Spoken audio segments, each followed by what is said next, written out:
नमस्कार मेरे प्यारे श्रोताओं, आज मैं आपके लिए एक अनोखी कहानी लेकर आई हूँ।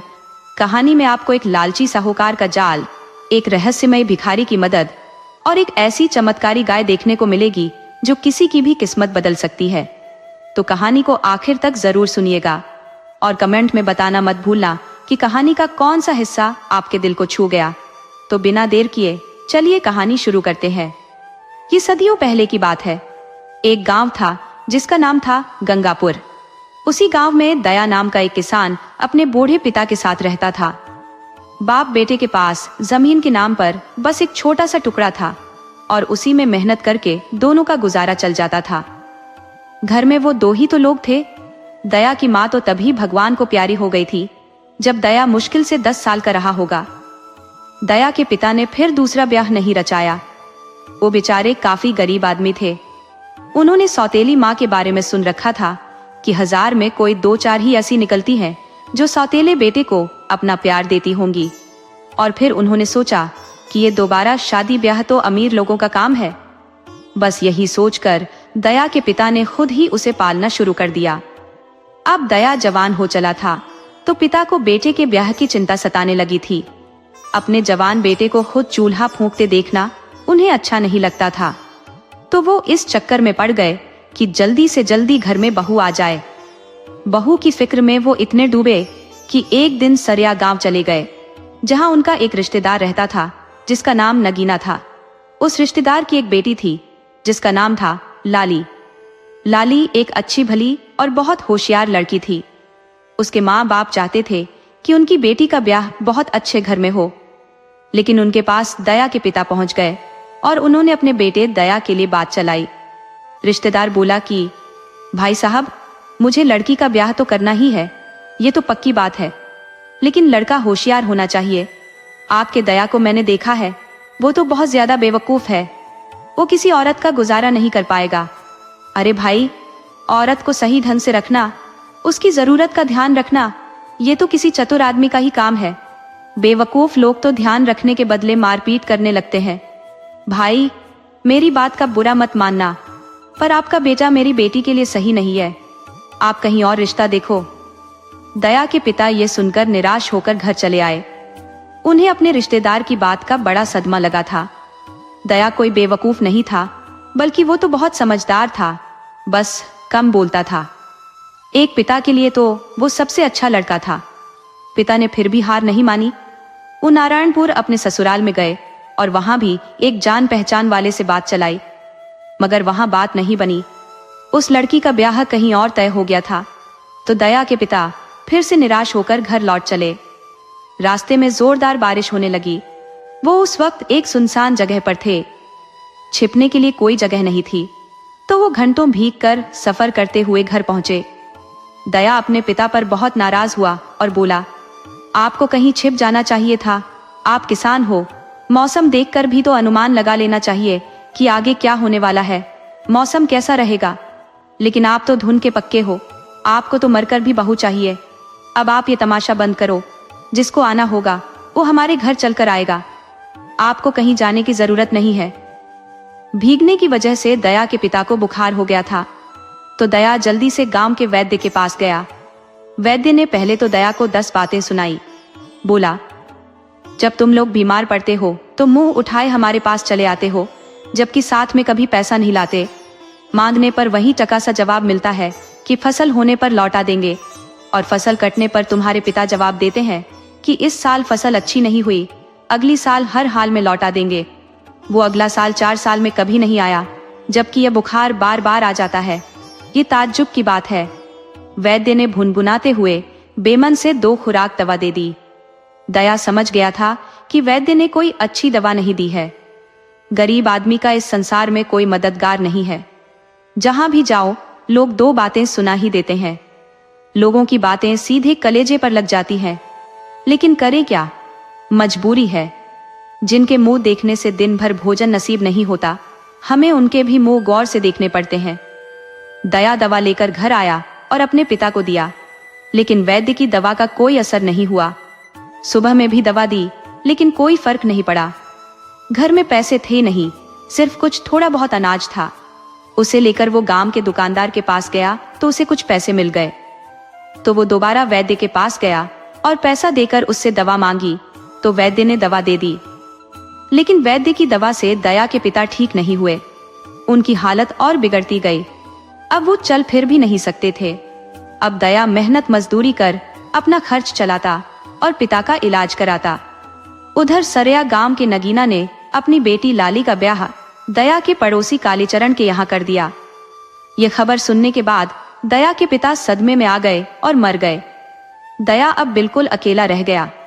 उसके पिता बहू लाने के ख्वाब में ही दुनिया से विदा हो गए। उधर गांव में एक धूर्त साहूकार रहता था जिसका नाम शिवदेनी था। वो बहुत बड़ा सूदखोर था। दया के पिता जिंदगी भर उसके पास नहीं गए थे। वो किसी की जमीन और धन हड़पने में माहिर था। गांव की सुंदर स्त्रियों पर भी बुरी नजर से देखता था तो औरतें साहूकार के डर से उसके कुएं पर पानी लाने नहीं जाती थी। वो गांव के बाहर वाले सार्वजनिक कुएं से ही पानी भरती, वो भी झुंड में जाकर। साहूकार ने गांव के लोगों को कुछ न कुछ पैसा देकर सबको अपने पक्ष में मिला लिया था। गांव का रामदीन तो साहूकार का खास आदमी था। दया के पिता बेटे से हमेशा कहते थे कि जीते जी साहूकार की परछाई से भी दूर रहना। उसकी परछाई भी इतनी धूर्त है कि तुम्हें गुलाम बना सकती है। वो गांव के ज्यादातर लोगों की जमीन धोखे से ले चुका है। साहूकार से हालचाल पूछने वाला भी कर्जदार बन गया। रामदीन जो उसका गवाह है, झूठी गवाही देता है। जब शिवदेनी ने सुना कि दया का पिता मर चुका है तो वो दया के पास शोक जताने आ गया। उसके साथ रामदीन भी था। साहूकार दया से बोला कि बेजा, मुझे तेरे पिता की मृत्यु पर बहुत दुख हुआ है। तुम्हें यदि कुछ पैसे की जरूरत होगी तो ले लेना। तेरे पिता ने भी मुझसे कुछ दिन पहले 100 स्वर्ण मुद्रा लिया था, अपनी जमीन गिरवी रखकर। दया बोला कि साहूकार जी, क्या बात करते हो? मेरे पिता भला आपसे पैसा किस लिए लेंगे? और उन्होंने तो कसम खाई थी कि कभी जीते जी आपके परछाई के पास भी नहीं जाएंगे। मैं जब से होश संभाला हूँ पिता के साथ रहा हूँ। वो कभी आपसे नहीं मिले तो आपने उन्हें पैसा कब दे दिया? तब साहूकार बोला कि बड़बक, तू हमेशा बेवकूफ ही रह गया। अरे, वो मेरे सपने में आए थे और मुझसे पैसा लिए थे। दया बोला कि साहूकार, बेवकूफ किसी और को बनाना, मुझे नहीं। कहीं सपने में देखी बात सच होती है भला? साहूकार बोला कि यदि गवाह इसे स्वीकार कर ले तो यह बात सत्य हो सकती है। क्या है कि मैं बड़ा आदमी हूँ, मैं सोते जागते पैसा बांटता रहता हूँ। अब उसकी जानकारी रखना रामदीन का काम है और गांव वालों का काम है। रामदीन बोला कि मालिक, आपने पैसा दिया था, मैंने इन आंखों से देखा है। दया की जमीन आपकी है। पिता के मरते ही कर्ज लौटाने के नाम पर यह गिरगिट की तरह रंग बदल गया है। ऐसे ऐसे नमक हराम पड़े हैं हमारे गांव में। आप कल ही इसकी जमीन ले लीजिए, इस पर पंचायत बुलाइए। गांव वालों को पता होना चाहिए कि दया आपके साथ बेईमानी कर रहा है, पिता का लिया कर्ज लौटाने पर राजी नहीं है। शिवदेनी बोला कि रामदीन, तुम ठीक कह रहे हो। गांव के लोग ही दूध का दूध और पानी को पानी कर देंगे। शाम के वक्त ही शिवदेनी ने दया के खिलाफ पंचायत बुला लिया। वो बोला कि आप लोग जानते हो, मुझे सोते जागते उठते बैठते पैसा बांटता चलता हूँ। मुझे यह याद ही नहीं रहता कि कब किसको कितना पैसा दिया है। लेकिन आप लोग बहुत ईमानदार हो, एक एक बात ख्याल रखते हो। अब आप लोग खुद तय करो कि मैंने दया के पिता को पैसे दिया है कि नहीं। अब यह बात सुनकर गांव वाले सन्न रह गए। सभी जानते थे कि साहूकार दया की जमीन लूटने पर आ गया है। इसी तरीके से वो आधे गांव की जमीन लूट चुका है। लेकिन किसी में इतनी हिम्मत नहीं थी कि साहूकार का विरोध कर सके। रामदीन गांव वालों को शांत देखकर बोला कि मालिक, ये गांव वाले कुछ बोल नहीं रहे, क्या मैं इनका बही खाता निकालूं? गांव वाले बोले कि साहूकार जी, आप कभी झूठ नहीं बोलते। आप जो कह रहे हैं सत्य कह रहे हैं। दया के पिता को पैसा तो आपने हमारी आंखों के सामने दिया था। अब इसमें पूछने वाली कौन सी बात है? आप दया से अपना पैसा वसूल लो या फिर उसकी जमीन ले लो। किसी में इतनी हिम्मत नहीं थी कि दया के पक्ष में बोल दे कि दया के पिता ने पैसा नहीं लिया है, दया कर्जदार नहीं है। साहूकार को तो बस गांव वालों से सहमति की जरूरत थी। दूसरे दिन उसने दया की तैयार फसल पर अपना अधिकार जमा लिया। अभी 2-4 दिन पहले ही उसके पिता गुजरे थे। ऊपर से साहूकार ने जमीन हड़प ली। साहूकार इतने पर ही नहीं रुका, वो गांव वालों को मना कर दिया कि कोई भी दया जैसे बेईमान की कोई मदद नहीं करेगा, उससे बात नहीं करेगा। साहूकार से गांव वाले डरते थे, तो दया से अब कोई बात नहीं करता। उसे अब गांव में कोई काम मिलने वाला नहीं था। रामदीन और साहूकार को उम्मीद थी कि ऐसा करने से दया टूट जाएगा और हमारे पास मदद को आएगा तो हम उसे अपना गुलाम बना लेंगे। उसे भोजन कपड़ा दे दो और मरते दम तक काम कराते रहो। लेकिन दया साहूकार के पास नहीं गया, वो दूसरे गांव में काम की तलाश में गया। वहां उसे कोई काम नहीं मिला तो निराश हो घर लौट चला। उसे समझ में नहीं आ रहा था कि क्या करे। वो एक पेड़ के पास बैठकर विचार करने लगा कि तभी वहां से एक भिखारी गुजरा। भिखारी दया को देखकर बोला कि भाई, मुझे कुछ दे दो, मैं कल से भूखा हूं। दया बोला कि भाई, मेरे पास कुछ भी नहीं है, मैं खुद काम की तलाश में चला हूं, लेकिन मुझे काम नहीं मिल रहा। सच तो ये है कि मैंने भी शाम से कुछ खाया नहीं है और अब आगे कोई उम्मीद भी नहीं दिख रही। भिखारी बोला कि मैं तो लाचार हूं, मुझसे कुछ नहीं हो सकता, लेकिन तुम तो जवान हो, तुम बहुत से काम कर सकते हो। मजदूरी नहीं मिलती तो कोई बात नहीं, तुम खुद के काम भी कर सकते हो। दुनिया में सम्मान के साथ जीने को बहुत से काम है। दया बोला कि मुझे किसी भी काम की कोई जानकारी नहीं है, मैंने कभी खेती के अलावा कोई काम किया ही नहीं है। भिखारी बोला कि तो अब खेती को क्या हो गया? तब दया ने भिखारी से सारी कहानी सुना दी कि किस तरह साहूकार ने मेरी जमीन हड़प ली है और मैं अचानक से सड़क पर आ गया हूँ। अब मुझे कोई काम सूझ ही नहीं रहा। भिखारी बोला कि मेरे पास एक आइडिया है। देखो, मैं बूढ़ा हूं तो मुझे लोग भीख दे रहे हैं, मगर तुम्हें कोई भीख भी नहीं देगा। गांव के लोग खुद काम करते हैं, यदा कदा ही कोई मजदूर रखता है। रिश्तेदार भी इस अवस्था में साथ नहीं देते, वो हाल चाल भी हैसियत देखकर ही पूछते हैं। तो तुम्हें मैं एक आइडिया बताता हूँ। आइडिया बड़ी काम की हो सकती है। तुम एक कुल्हाड़ी लो और जंगल से लकड़ी काटो और उसे नजदीक के बाजार में बेच दो। तुम यदि लकड़ी चहूकीपुर बाजार में बेचोगे तो ज्यादा कीमत मिल जाएगा। तुम्हारे अकेले के लिए यह धंधा बहुत उत्तम है। इससे तुम अमीर तो नहीं बन पाओगे, मगर कभी भूखे भी नहीं रहोगे। दया बोला कि इस कार्य के लिए एक कुल्हाड़ी चाहिए। मेरे पास तो कुल्हाड़ी भी नहीं है, मैं कभी जंगल में लकड़ी भी नहीं काटा हूँ, इसीलिए मुझे कभी कुल्हाड़ी की जरूरत ही नहीं पड़ी। मैं खेती का काम करता था, पिताजी जंगल से लकड़ी चुनकर ला देते थे, भोजन बनाने का काम चल जाता था। भिखारी बोला कि अब मैं तुम्हारी कैसे मदद करूं? वह अपने पास से एक चांदी का सिक्का निकालकर दया को दिया कि लो, इससे कुल्हाड़ी खरीद लेना और जब फिर मुझे दोबारा मिलना तो मेरे पैसे लौटा देना। दया बोला कि बाबा, आप तो अभी भूखे हो, मुझे पैसा दे दोगे तो क्या खाओगे? भिखारी बोला कि नहीं, मैं भूखा नहीं हूँ, ये मेरा मांगने का तरीका है कि 3 दिन से भूखा हूँ।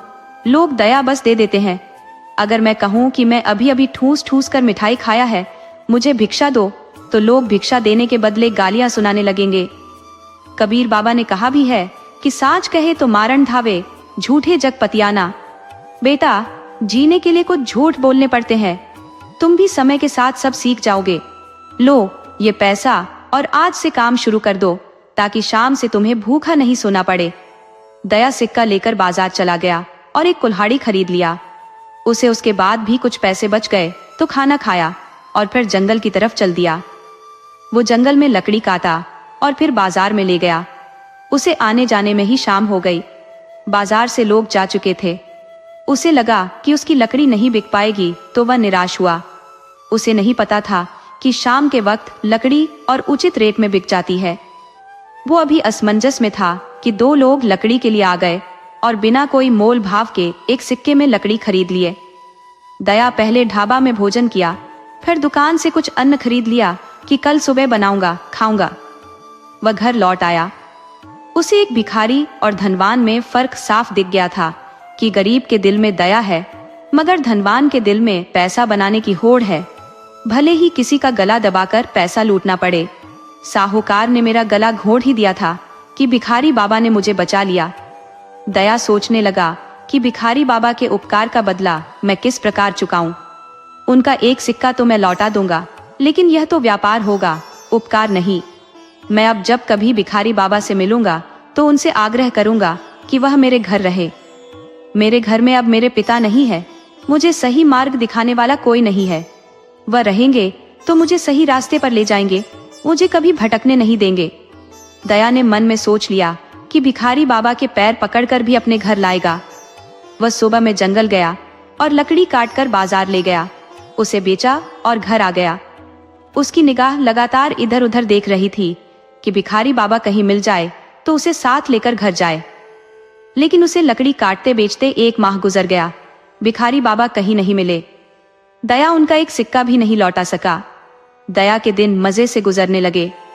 जब 1 माह बाद भी दया साहूकार के पास काम मांगने नहीं आया तो वो अपने चमचे रामदीन को पता लगाने को भेजा कि पता लगाओ कि दया का काम कैसे चल रहा है, वो कहां से भोजन का जुगाड़ कर ले रहा है।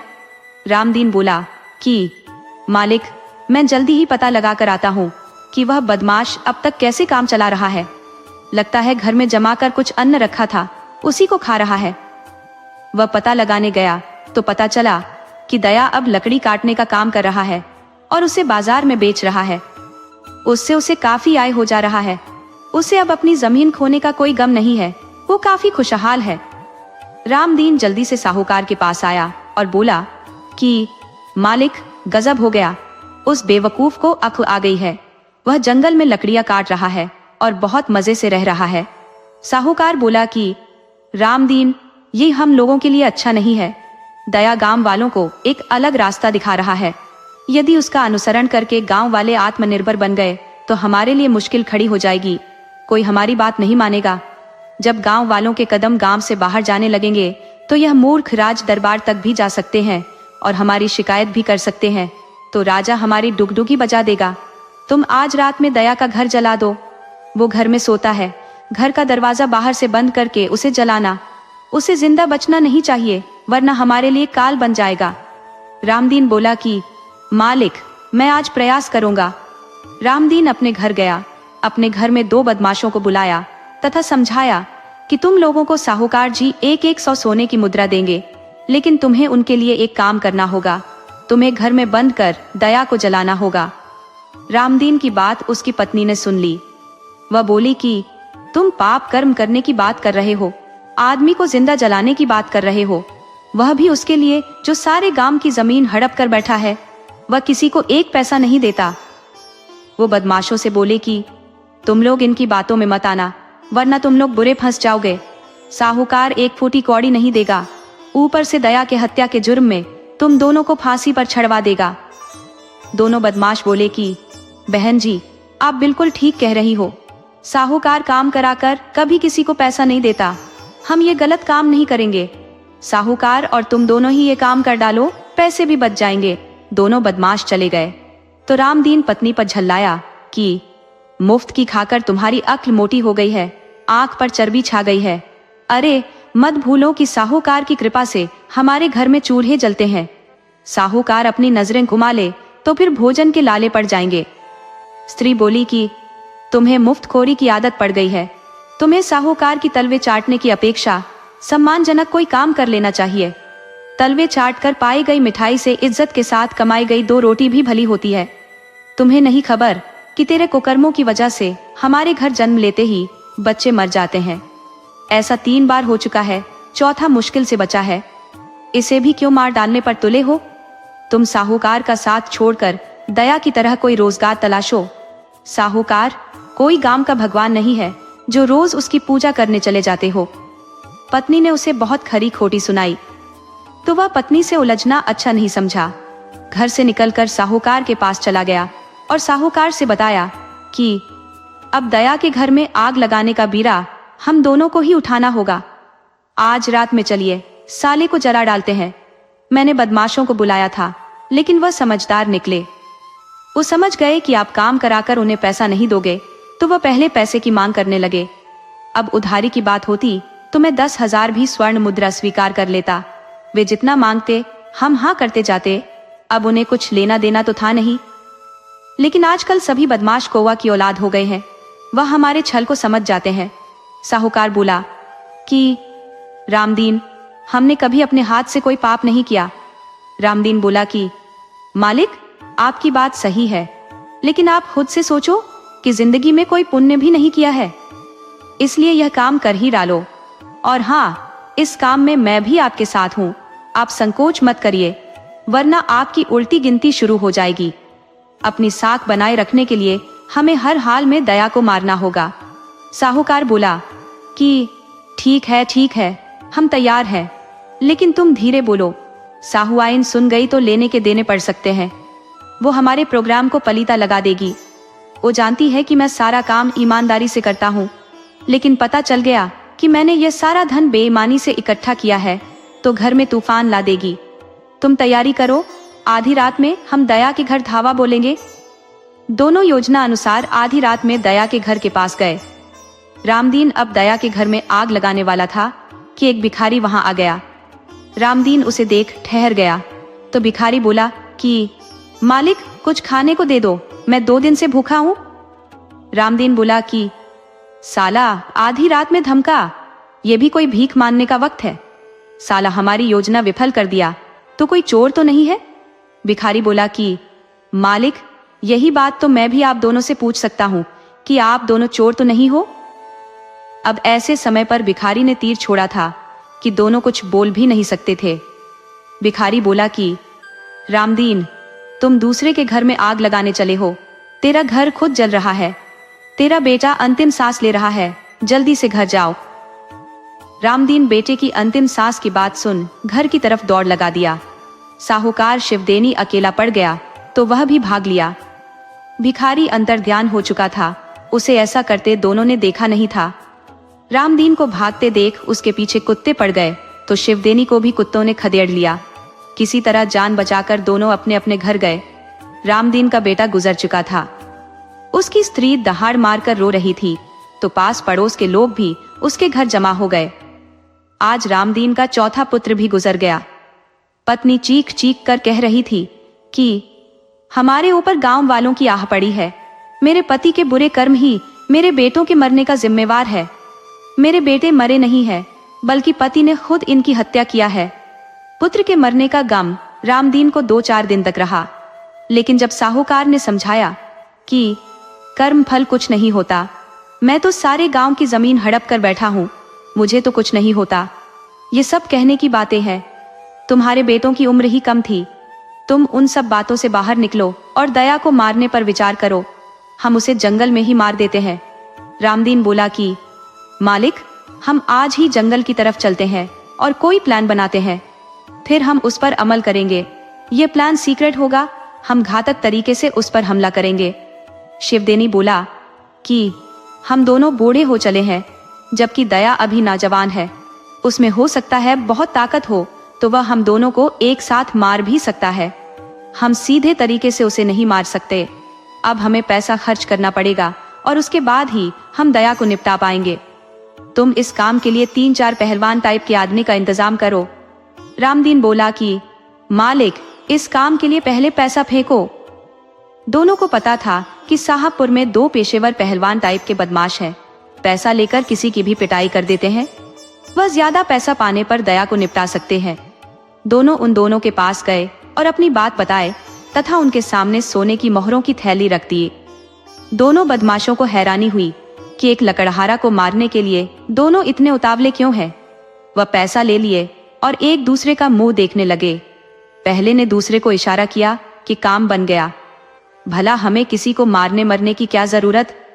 अब हम यदि अपने वादे से फिर जाते हैं तो ये हम दोनों का कुछ नहीं बिगाड़ लेंगे।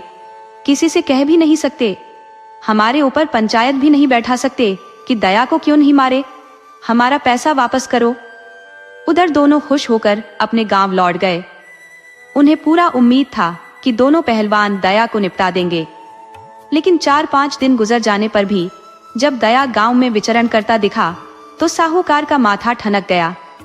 वह रामदीन से बोला कि पहलवानों ने हमें धोखा दिया है, पैसा लेकर भी दया को नहीं मारे हैं। दया तो गांव में सांड की तरह घूम रहा है। रामदीन बोला कि मालिक, पहलवानों से मैं अकेले बात नहीं कर सकता, आप मेरे साथ चलो। फिर दोनों उन दोनों के पास गए तो दोनों बोले कि तुम दोनों ने क्या हमें बेवकूफ समझ रखा है कि उस खूंखार की हत्या के लिए मुट्ठी भर पैसे देकर चले गए। अरे 10,000 सोने के मुद्रा लगेंगे। रामदीन बोला कि अरे ये तो बहुत ज्यादा होता है, हम और ज्यादा नहीं दे सकते। तुम दोनों ने तो खुद ही इतना कहा था और आज बदल रहे हो। तब एक पहलवान बोला कि तूने इंसान को क्या मुर्गा समझ रखा है? हम 10,000 तो बहुत कम बता रहे हैं। इंसान की कीमत पैसे से नहीं आका जा सकता। रामदीन बोला, समझ गया, तुम दोनों दया से डरते हो। ये काम तुम दोनों से नहीं होने वाला। अब हमारा पैसा लौटाओ। पहलवान बोले कि वह तो हमारी फीस है, हम बिना फीस लिए किसी से बात भी नहीं करते। रामदीन बोला कि यह तो सरासर बेईमानी है। तब एक पहलवान बोला कि किसी की जान लेने के लिए सुपारी देना बहुत बड़ी ईमानदारी है। सालो, हम तुम दोनों की हजामत बना दे, यहां से दफा हो जाओ। रामदीन बोला कि तुम दोनों अपने पैर में कुल्हाड़ी मार रहे हो। इस तरह बेईमानी करोगे तो तुम लोगों का धंधा नहीं चल पाएगा। पहलवान बोले कि अब जाओगे भी या हम पंचायत इकट्ठा करें? शिवदेनी बोला कि रामदीन, तुम नजाकत को समझो और यहाँ से निकल चलो। जो गया उसे भूल जाओ। दोनों वहां से भाग लिए और गांव आकर फिलहाल इरादा बदल ली। उधर दया निर्बाध रूप से रोज जंगल में जाता और लकड़ी काट कर बेचता। इस तरह उसे 1 साल गुजर गए। उधर कुछ दिनों से दया की आमदनी घट गई थी, क्योंकि अब लकड़ी बेचने वालों की भरमार हो गई थी। ऊपर से सूखी लकड़ी मिल पाना कठिन हो गया था। बरसात के मौसम में सूखी लकड़ी भी गीली हो गई थी, तो दया को बहुत परेशानी हो रही थी। वो जंगल के काफी अंदर तक रोज चला जाता, क्योंकि जब वो आज बहुत सोच विचार कर निकला था कि वो जंगल के मध्य में जाएगा और आज चंदन की लकड़ी काट लाएगा। वो सबसे अलग हटकर धंधा करेगा। आदमी को कभी ज्यादा नकल नहीं करनी चाहिए, नकल करने वाले हमेशा पीछे रहते हैं। वो जंगल के काफी अंदर गया तो वहां देखा कि एक बाघ एक गाय पर हमला कर दिया है। ये दृश्य उसके लिए भयावह था। वह अपने को रोक नहीं सका। वह कुल्हाड़ी लेकर बाघ पर टूट पड़ा। बाघ प्रतिकार के लिए तैयार नहीं था। वह जान लगाकर भाग खड़ा हुआ। गाय बच गई तो दया गाय के पास गया। उसे हैरानी हुई कि गाय इतने घनघोर जंगल में आ कैसे गई। वह सोचने लगा कि गाय को यहाँ से निकालकर जंगल से बाहर कर देता हूँ। कि गाय मनुष्य की तरफ बोली कि हे युवक, तुमने मेरे ऊपर बहुत बड़ा उपकार किया है। मैं तुम्हें अब किस तरह धन्यवाद करूं? दया बोला कि तुम आदमी की तरह बात कर लेती हो। ये देखकर मैं काफी हैरान हूँ। आप कोई साधारण गाय नहीं हो, फिर आप पर बाघ ने हमला कैसे कर दिया? गाय बोली कि मैं कोई असाधारण नहीं हूँ, लेकिन मेरा रखवाला जरूर असाधारण था। वह अब मुझको पिछले 3 माह से मिल नहीं रहा। उसी की तलाश में जंगल में भटक रही थी।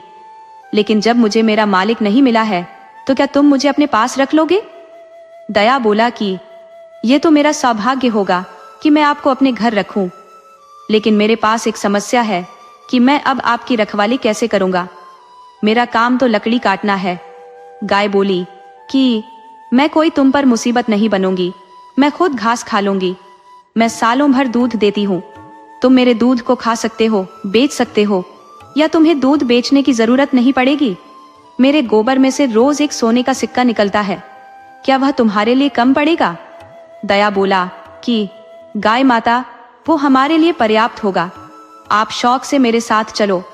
जब आपका मालिक मिल जाए तब आपकी मर्जी, आप अपने मालिक के साथ चली जाना। दया गाय को लेकर घर आ गया। गाय रास्ते में दया से बोली कि तुम किसी से मेरे विषय में चर्चा मत करना कि मैं जंगल में मिली हूँ। मैं मनुष्य की तरह बोल लेती हूँ। मेरे गोबर में सोने के सिक्के मिलते हैं। दया बोला कि नहीं गाय माता, मैं भला ऐसा क्यों बताऊंगा? वैसे भी गांव का साहूकार मेरा दुश्मन है, मेरी जमीन हड़प लिया है। उसका चापलूस रामदीन है, जो बहुत गिरा हुआ आदमी है। वो मेरे जान के पीछे लगा हुआ है। गाय बोली कि तुम चिंता मत करो, आज से तुम मेरे पुत्र हुए। तेरी रक्षा का भार भी अब मुझ पर है। मेरे रहते तुझे कोई नुकसान नहीं पहुंचाएगा। जी गाय दया के घर आ गई तो गाय के रहने के लिए दया ने घर के अंदर ही सुंदर व्यवस्था कर दिया, तो गाय घर के अंदर रहने लगी। दया ने सुबह में गाय के गोबर से सोने का सिक्का पाया तो उछल पड़ा। उसे अब कहीं रोजगार के लिए भटकने की जरूरत नहीं थी। वो गाय को घास चराने के लिए दूर जंगल के पास जाता। गाय थोड़ी देर में घास चर लेती। गाय बहुत मीठा दूध देती, जिसे पीकर दया निहाल हो जाता। गाय अक्सर एकांत पाकर दया से बात कर लेती। गाय को इस बात का दुख था कि अभी तक दया कुंवारा था, उसे खुद से घर में खाना बनाना पड़ता था, तो गाय ने सोच लिया कि दया का विवाह जरूर कराएगी। उधर रामदीन को खबर मिल गई कि दया ने इतना कमा लिया है कि एक गाय खरीद लिया है, तो वह भागा भागा साहूकार के पास गया। साहूकार अपनी बेटी अंजलि से अभी बात कर रहा था। साहूकार की एक ही बेटी थी जो जिंदा थी और अब सयानी हो चली थी। ऐसे साहूकार के 4 बेटे और 3 बेटियां जन्म के कुछ दिन बाद मरते गए थे। सौभाग्य से एक बेटी अंजलि बच गई थी। साहूकार बेटी से बहुत प्यार करता था तथा बेटी की हर बात मानता था। अभी बेटी से कुछ बात कर रहा था कि रामदीन वहां पहुंच गया और बोला कि मालिक, गजब हो गया, दया गाय खरीद लिया है। वह प्रत्यक्ष आपकी छाती पर मूंग दल रहा है। आपका हर प्रयास उस पर विफल हो रहा है। साहूकार रामदीन को दबा रहा था कि मुंह बंद रखो, अंजलि को पता नहीं चलना चाहिए, मगर रामदीन एक सांस में बहुत कुछ कह गया। अंजलि गाय खरीदने पर जब रामदीन को परेशान देखी तो पूछ बैठी कि पिताजी, किसी ने यदि गाय खरीद लिया है तो उसमें छाती पर मूंग दलने वाली कौन सी बात है? मुझे नहीं लगता कि इसमें कोई परेशानी वाली बात है। फिर रामदीन काका को अजीब क्यों लग रहा है? शिवदेनी बोला कि बेटी, कुछ नहीं, रामदीन की आदत है फालतू बात करने की। भला कोई गाय खरीद ले तो यह तो खुशी की बात है कि हमारे सारे गांव वाले अब तरक्की कर रहे हैं। तुम अब घर के अंदर जाओ, रामदीन से कुछ जरूरी बात करना है। अंजलि बोली कि ठीक है पिताजी, आप दोनों बात करो, मैं जाती हूँ। अंजलि यह कहकर घर के अंदर चली गई, लेकिन वो अंदर नहीं गई। वो छिपकर दोनों की बात सुनने लगी। उसे लग रहा था कि पिताजी कुछ छिपा रही है। जरूर रामदीन कुछ गड़बड़ कर रहा है या पिताजी को भड़का रहा है। उधर जब अंजलि सामने से चली गई तो शिवदेनी रामदीन को डांटते हुए बोला कि तुम कहीं भी शुरू हो जाते हो, तुम्हें जरा भी ख्याल नहीं कि मेरी पत्नी और बेटी को हमारे कारोबार के विषय में कुछ नहीं पता है। अब कभी अपना गद्दा वाला मुंह सबके सामने मत खोल देना। हाँ, अब यहाँ कोई नहीं है, अब बताओ कि क्या बात है? दया ने क्या किया है? तब रामदीन बोला कि मालिक, दया एक गाय खरीद लिया है। आखिर उसके पास पैसे कहाँ से आए, जबकि आपने उसकी जमीन ले लिया, गांव वालों को मना कर दिया कि कोई उससे बात न करे।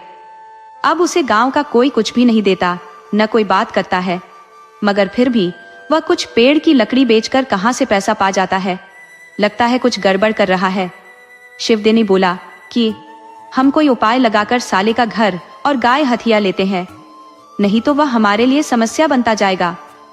चलो, रात के वक्त आज उसकी गाय किसी तरह खोलकर कसाई को बेच देते हैं। दया गांव वालों को नया नया रास्ता दिखा रहा है। अब गांव वाले गाय पालने लगेंगे, दूध बेचेंगे तो हमारी तो पूछ ही नहीं रहेगी। दोनों ने प्लान बना लिया, लेकिन उनकी प्लान को अंजलि सुन रही थी। दोनों को इस बात की खबर नहीं थी। अंजलि को पहली बार अपने पिता से घृणा हुई कि पिता एक नीच आदमी है, उसके मन में लोगों के प्रति मैल भरा है। वो उस वक्त घर में चली गई, मगर उसके मन में दया को देखने की लालसा जाग उठी कि आखिर कैसा आदमी है जिसके पीछे रामदीन और मेरे पिता पड़े हुए हैं, उसका बुरा चाहते हैं। उधर रात होने पर रामदीन और शिवदेनी चुपके से घर से निकल गए। शिवदेनी को अंदाजा था कि पत्नी और बेटी सो गई हैं, लेकिन अंजलि जाग रही थी। वह पिता पर नजर बनाए हुए थी। जब शिवदेनी चला गया तो वो माँ को जगाई और बोली कि माँ, पिताजी रामदीन के साथ किसी की गाय चोरी करने गए हैं। साहुआइन बोली कि बेटी, ये क्या कह रही हो? तुम्हें अपने पिता के विषय में ऐसा नहीं बोलना चाहिए। तब अंजलि बोली कि माँ, मैं गलत नहीं बोल रही, मैंने दोनों को प्रोग्राम बनाते हुए सुना है और अभी अभी घर से निकल कर गए हैं। साहुआइन ने देखा कि पति तो घर में नहीं है, यानी बेटी गलत नहीं कह रही। वह बेटी के साथ बैठकर साहूकार के लौट आने का इंतजार करने लगी। उधर साहूकार को अनुमान था कि गाय को दयाराम घर से बाहर ही बांधा होगा, लेकिन दया तो घर के अंदर गाय को रखता था। दोनों सोचने लगे कि क्या किया जाए, किस तरह दया की गाय तक पहुंचा जाए कि तभी वही भिखमंगा अचानक से आ गया, जो पहली बार दया के घर के पास मिला था। वो बोला कि साहूकार जी, कुछ खाने को दो, 3 दिन से भूखा हूँ। साहूकार बोला कि साला, तू कहाँ छुपा रहता है कि जब हम लोग आते हैं तो आधी रात में भीख मांगने लगता है। तुम्हें रात के वक्त आराम करना चाहिए, ये भी कोई वक्त है भीख मांगने का? अरे, रात में चोर घूमते हैं, तुम कोई चोर लगते हो।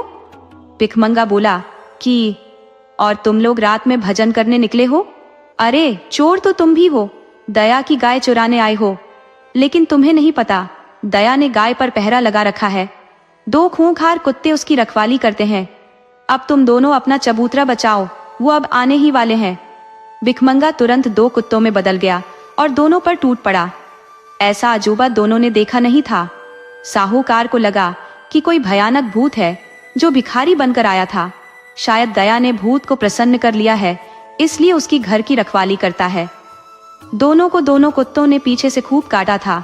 ऐसा जगह पर काटा था कि दोनों किसी को दिखा भी नहीं सकते थे। रामदीन अपने घर की तरफ भाग कर गया। वो घर में गया तो आज उसकी पत्नी गुजर गई थी। रामदीन का अब सब कुछ लुट चुका था। एक तो आज कुत्ते ने काटा, ऊपर से पत्नी अचानक से गुजर गई। उसे आज पहली बार एहसास हुआ कि मेरे बुरे कर्मों के कारण आज मेरा कोई नहीं बचा। वो विलाप करने लगा कि भगवान, मुझे भी उठा लो, मैंने गांव वालों के साथ बहुत गलत किया है। साहूकार के नमक ने मुझे बर्बाद कर दिया। मैं उसका गंदा अन्न पर पलता रहा, उसके अन्न ने मेरी बुद्धि खराब कर दी। वह अब कान पकड़ लिया कि साहूकार के पास नहीं जाएगा। इधर जब साहूकार घर में आया तो उसका बुरा हाल था। कुत्ते ने खूब काटा था। ऊपर से पत्नी बरस पड़ी कि रात को कहां चोरी करने गए थे, मुझे नहीं पता था कि तुम चोरी करते हो, मैं अब क्या करूं। मैं अपने मायके में कहती फिरती थी कि मेरे पति धर्मात्मा है, लेकिन कैसे कहूंगी कि मेरे पति चोर है। मेरी तो जिंदगी बर्बाद हो गई। साहूआइन जोर जोर से रोने लगी तो अंजलि ने चुप कराया। सुबह हुई तो अंजलि घूमने के लिए निकली। अंजलि कभी गांव में घूमने नहीं निकली थी, तो वह गांव के ज्यादा लोगों को नहीं जानती थी। वह देखी कि एक नौजवान गाय को लिए जा रहा है। वह गाय को देखने लगी तो गाय मनुष्य की तरह बोल पड़ी कि तुम साहूकार की बेटी अंजलि हो ना। अंजलि का हैरानी का ठिकाना न रहा। वो मनुष्य की तरह बोलने वाली गाय के विषय में सुनी ही नहीं थी, आज वह प्रत्यक्ष देख रही थी। वो गाय से बोली कि आप बोल भी लेती हो, आप कोई साधारण गाय नहीं हो, आप में कोई देवी का वास है। गाय बोली कि तुमने सही पहचाना, मैं एक देवी शक्ति हूँ।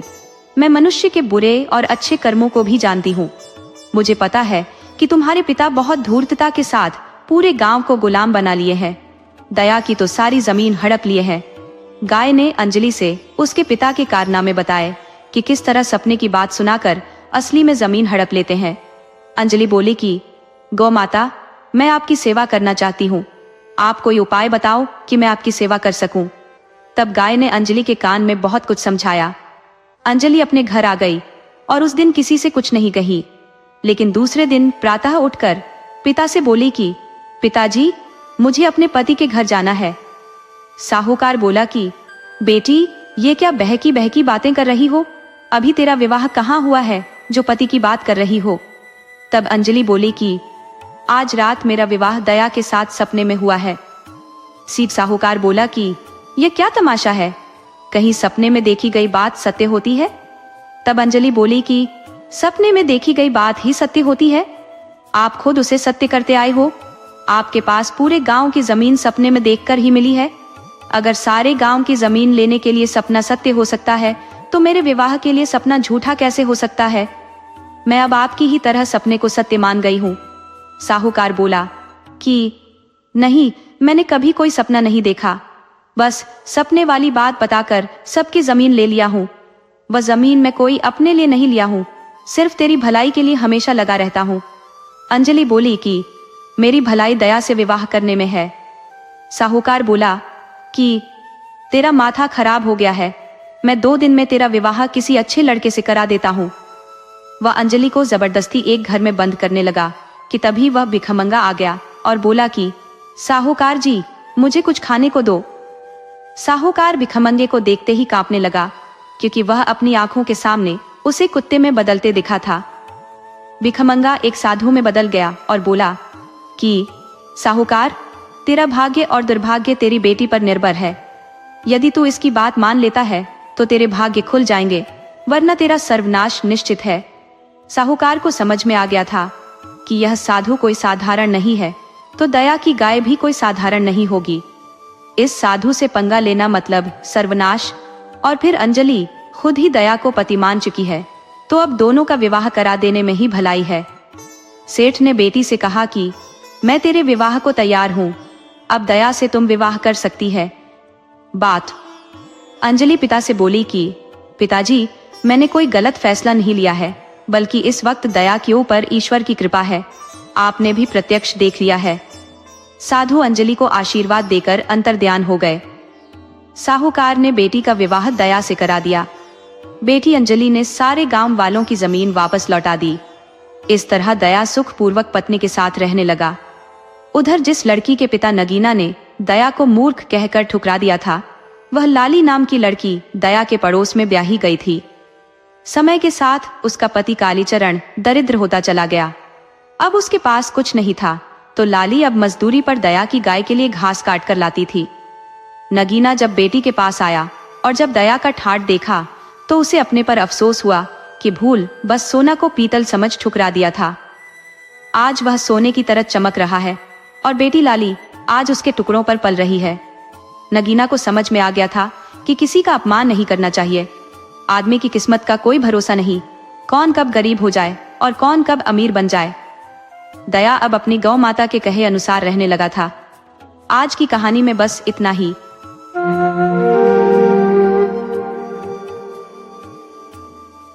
सुंदरपुर नामक गांव में भोला नाम का एक पुरुष निवास करता था। उसका परिवार बहुत ही सीमित था, जिसमें वह और उसकी पत्नी ही शामिल थे। भोला अपनी पत्नी से असीम प्रेम करता था और उसके प्रति अडिग विश्वास रखता था। हालांकि उसकी पत्नी भोले के सामने अपना प्रेम दिखाने में निपुण थी। वह मधुर शब्दों में अपना प्यार प्रकट करती और भोले को यह यकीन दिला देती कि वह एक आदर्श पत्नी है। लेकिन उसके हृदय में कुछ और ही विचार पल रहे थे। भोला इस दिखावे को सत्य मानता और यह सोचता कि पूरे गांव में उसकी पत्नी जैसी सती साध्वी स्त्री और कोई नहीं। भोला अपनी पत्नी पर आंख मूंद कर भरोसा करता था और उसके किसी भी कार्य में हस्तक्षेप नहीं करता। उसकी पत्नी को इस बात का भलीभांति ज्ञान था कि उसका पति उसके प्रति समर्पित है और उसे पूर्ण विश्वास करता है। एक रात उसकी पत्नी ने एक स्वप्न देखा।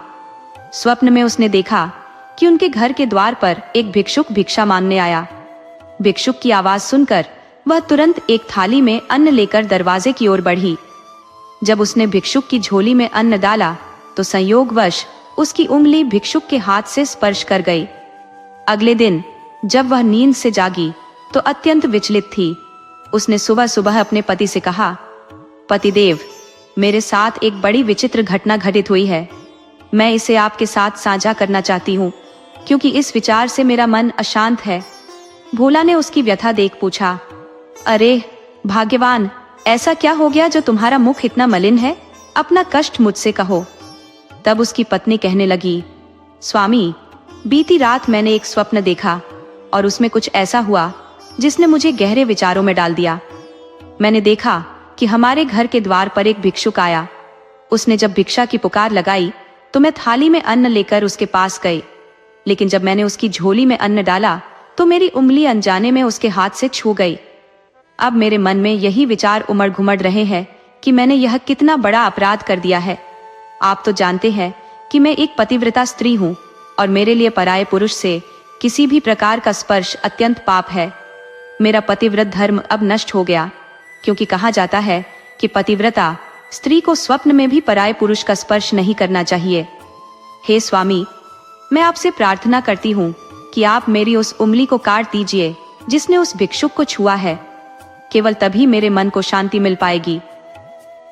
अपनी पत्नी की ऐसी बातें सुनकर भोला आश्चर्यचकित हो गया। वह सोचने लगा कि यदि उसकी पत्नी मात्र स्वप्न में हुई एक छोटी सी घटना को लेकर इतनी व्यथित है और अपनी उंगली कटवाने की बात कर रही है, तो निस्संदेह वह अत्यंत पतिव्रता स्त्री है। ये विचार उसके हृदय में एक अद्भुत प्रसन्नता उत्पन्न कर रहा था। भोला ने अपनी पत्नी को सांत्वना देते हुए कहा, प्रिय, इसमें तनिक भी संदेह नहीं कि तुम एक परम पतिव्रता नारी हो। यदि स्वप्न में भिक्षुक को भिक्षा देते समय अनजाने में तुम्हारी उंगली उसके हाथ से छू गई, तो यह कोई पाप नहीं है। तुम्हें इस विषय में तनिक भी चिंता करने की आवश्यकता नहीं है। मैं तुम्हारी उंगली को काटने का विचार भी नहीं कर सकता। मेरी दृष्टि में तुम अब भी अपनी पतिव्रता के धर्म का पालन कर रही हो और इसमें कोई कमी नहीं आई है। भोले ने अपनी पत्नी को समझाते हुए उसकी सराहना की और मन ही मन उसकी निष्ठा पर गर्व अनुभव किया। अब उसकी पत्नी के प्रति उसका विश्वास और भी प्रबल हो गया। वह पूरे गांव में अपनी पत्नी की प्रशंसा करते हुए कहने लगा, मेरी पत्नी तो साक्षात सती का स्वरूप है। ऐसी भाग्यशाली नारियां केवल सौभाग्यशाली लोगों को ही मिलती है। अब भोला अपनी पत्नी का और भी अधिक सम्मान करने लगा। दूसरी ओर उसकी पत्नी के नखरे दिन प्रतिदिन बढ़ने लगे। एक दिन उसकी पत्नी ने बड़े प्रेम पूर्वक भोजन बनाकर भोले को खिलाया और फिर अत्यंत स्नेहिल स्वर में उससे कहा, स्वामी, यदि आप मेरा एक कार्य कर दें तो मुझे बहुत खुशी होगी। कृपया ये कपड़े ले जाइए और बाजार से सिलवा लाइए। भोला ने मुस्कुराते हुए उत्तर दिया, प्रिय, यह तो कोई बड़ी बात नहीं है। लाओ, अपने कपड़े मुझे दो, मैं अभी जाकर सिलवा लाता हूँ। भोला प्रसन्न चित्त होकर अपनी पत्नी का दिया हुआ रेशमी कपड़ा लेकर बाजार की ओर चल दिया।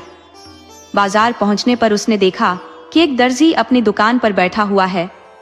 उसने उस दर्जी को कपड़ा दिखाते हुए कहा, भाई, यह रेशमी कपड़ा मेरी पत्नी का है। इसे उसकी मर्जी के अनुसार सिल दो और जल्द से जल्द तैयार कर दो। दर्जी ने भोले का दिया हुआ रेशमी कपड़ा लिया और उसकी पत्नी द्वारा दिए गए नाप के अनुसार कपड़े को काट छांट कर अपने पास रख लिया। जो कपड़े की कतरन बची वह भोले को लौटाते हुए बोला, लो भाई, ये कतरन तुम्हारा बचा हुआ कपड़ा है।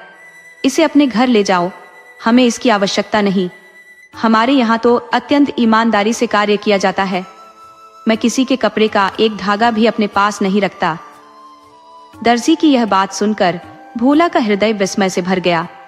वह सोचने लगा, दर्जी तो बहुत देखे हैं, लेकिन इतना सत्यनिष्ठ और ईमानदार दर्जी आज पहली बार देखा है, जो किसी के बचे हुए कपड़े की मामूली कतरन तक को अपने पास रखने से इनकार करता है। आज यह अनुभव हुआ कि संसार में सत्यवादिता और निष्ठा अब भी जीवित है। भोला ने दर्जी से आग्रह करते हुए कहा, दर्जी भाई, मेरी पत्नी के कपड़े तो सिल दीजिए और यह कतरन भी आप अपने पास रख लीजिए। इसे रखने से आप बेईमान नहीं कहलाएंगे। सभी जानते हैं कि आप कितने सच्चे और धर्मपरायण व्यक्ति हैं। दर्जी ने ठहराव से उत्तर दिया, भाई, तुम्हारे लिए मैं अपने उसूल नहीं तोड़ सकता। मेरा यही नियम है कि किसी के कपड़े की बची हुई कतरन भी मैं अपने पास नहीं रखता। पहले यह कतरन अपने पास रखो और बचा हुआ कपड़ा घर ले जाओ, तभी मैं तुम्हारी पत्नी के कपड़े सिलूंगा। भोला ने बार बार समझाने का प्रयत्न किया, लेकिन दर्जी अपने निर्णय पर अड़िग रहा। अंततः भोला ने कतरन अपने पास रखी और उदासी भरे कदमों से अपने घर की ओर चल पड़ा। घर लौटते समय भोला सोचने लगा, इस संसार में एक से बढ़कर एक ईमानदार लोग हैं। यह दर्जी तो मेरी पत्नी से भी अधिक धार्मिक प्रतीत होता है। वह रोजाना लोगों के कपड़े सिलता है, लेकिन बचा हुआ एक धागा तक अपने पास नहीं रखता। मैं तो यही मानता था कि यह कलयुग है, जहां ईमानदार लोग ढूंढे नहीं मिलते, लेकिन यहाँ तो ऐसा लगता है कि सतयुग अब भी जीवित है। यही विचार करते करते भोला अपने घर पहुंचा, लेकिन घर के हालात देखकर वह दंग रह गया। चारों ओर सामान बिखरा पड़ा था। संदूक खुले हुए थे, अलमारी के दरवाजे भी अध खुले थे। इस बिखरे हुए घर में न तो उसकी पत्नी का कोई अता बता था और न ही कोई स्पष्ट कारण। भोला चिंताग्रस्त होकर सोचने लगा, यह सब किसने किया होगा और मेरी पत्नी कहाँ गई होगी? अभी तो उसने मुझे कपड़े सिलवाने के लिए बाजार भेजा था। ये सब क्या हो रहा है? उसने हर कोने में अपनी पत्नी को ढूंढने का प्रयत्न किया, लेकिन उसका कहीं भी कोई निशान नहीं मिला।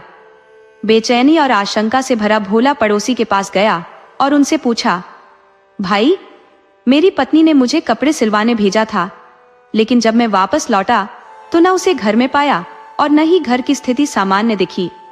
क्या आपको कुछ पता है कि वह कहाँ गई होगी? क्या आपने उसे कहीं देखा है? पड़ोसी ने कहा, हाँ भाई, तुम्हारे आने से कुछ समय पहले ही मैंने तुम्हारी पत्नी को देखा था। वह 2 बड़े बड़े थैले अपने साथ लेकर कहीं जा रही थी, लेकिन मुझे यह ज्ञात नहीं कि वह कहाँ गई। वैसे मामला क्या है? क्या उसने तुम्हें बताकर नहीं छोड़ा? अभी तो 4 दिन पहले ही तुम लोग यहाँ आए हो। क्या इतनी जल्दी उसने मायके जाने का निर्णय कर लिया?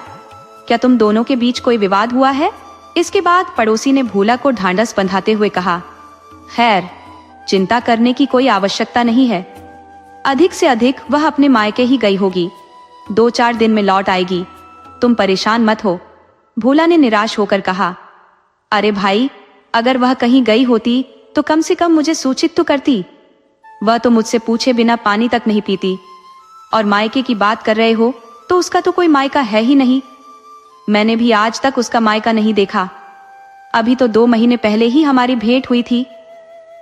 इसके बाद भोला अपने पड़ोसी को अपने साथ घर ले आया। जब पड़ोसी ने घर की स्थिति देखी तो वह स्तब्ध रह गया। हर ओर सामान बिखरा पड़ा था, संदूक खुले हुए थे, ताले टूटे हुए थे। जो भी कीमती सामान, गहने जेवर और नकदी थी, वह सब गायब थी। पड़ोसी ने गहरी सोच में डूबते हुए पूछा, भोला, एक बात बताओ, तुम कह रहे थे कि तुम्हारी पत्नी का कोई मायका नहीं है, तो फिर वह तुम्हें कहां और कैसे मिली थी? क्या तुम्हारा उससे विधिवत विवाह हुआ था? भोला ने धीरे धीरे सारी बात बताई। भाई, असल बात यह है कि जब मैं तीर्थ यात्रा के लिए बनारस गया था, तब वह मुझे वहां मिली थी। वह बहुत मीठी मीठी बातें करती थी, जिनमें सादगी और आकर्षण था। उसने कहा था कि वह अनाथ है, बिन माँ बाप की बेटी और कुमारी है। वह एक ऐसे पति की तलाश में थी जो ईमानदार और सज्जन हो। उसने कहा था कि वह पतिव्रता, धर्म में विश्वास रखती है और अपने पति से गहरा प्रेम करेगी। उसकी बातों ने मेरे दिल को छू लिया।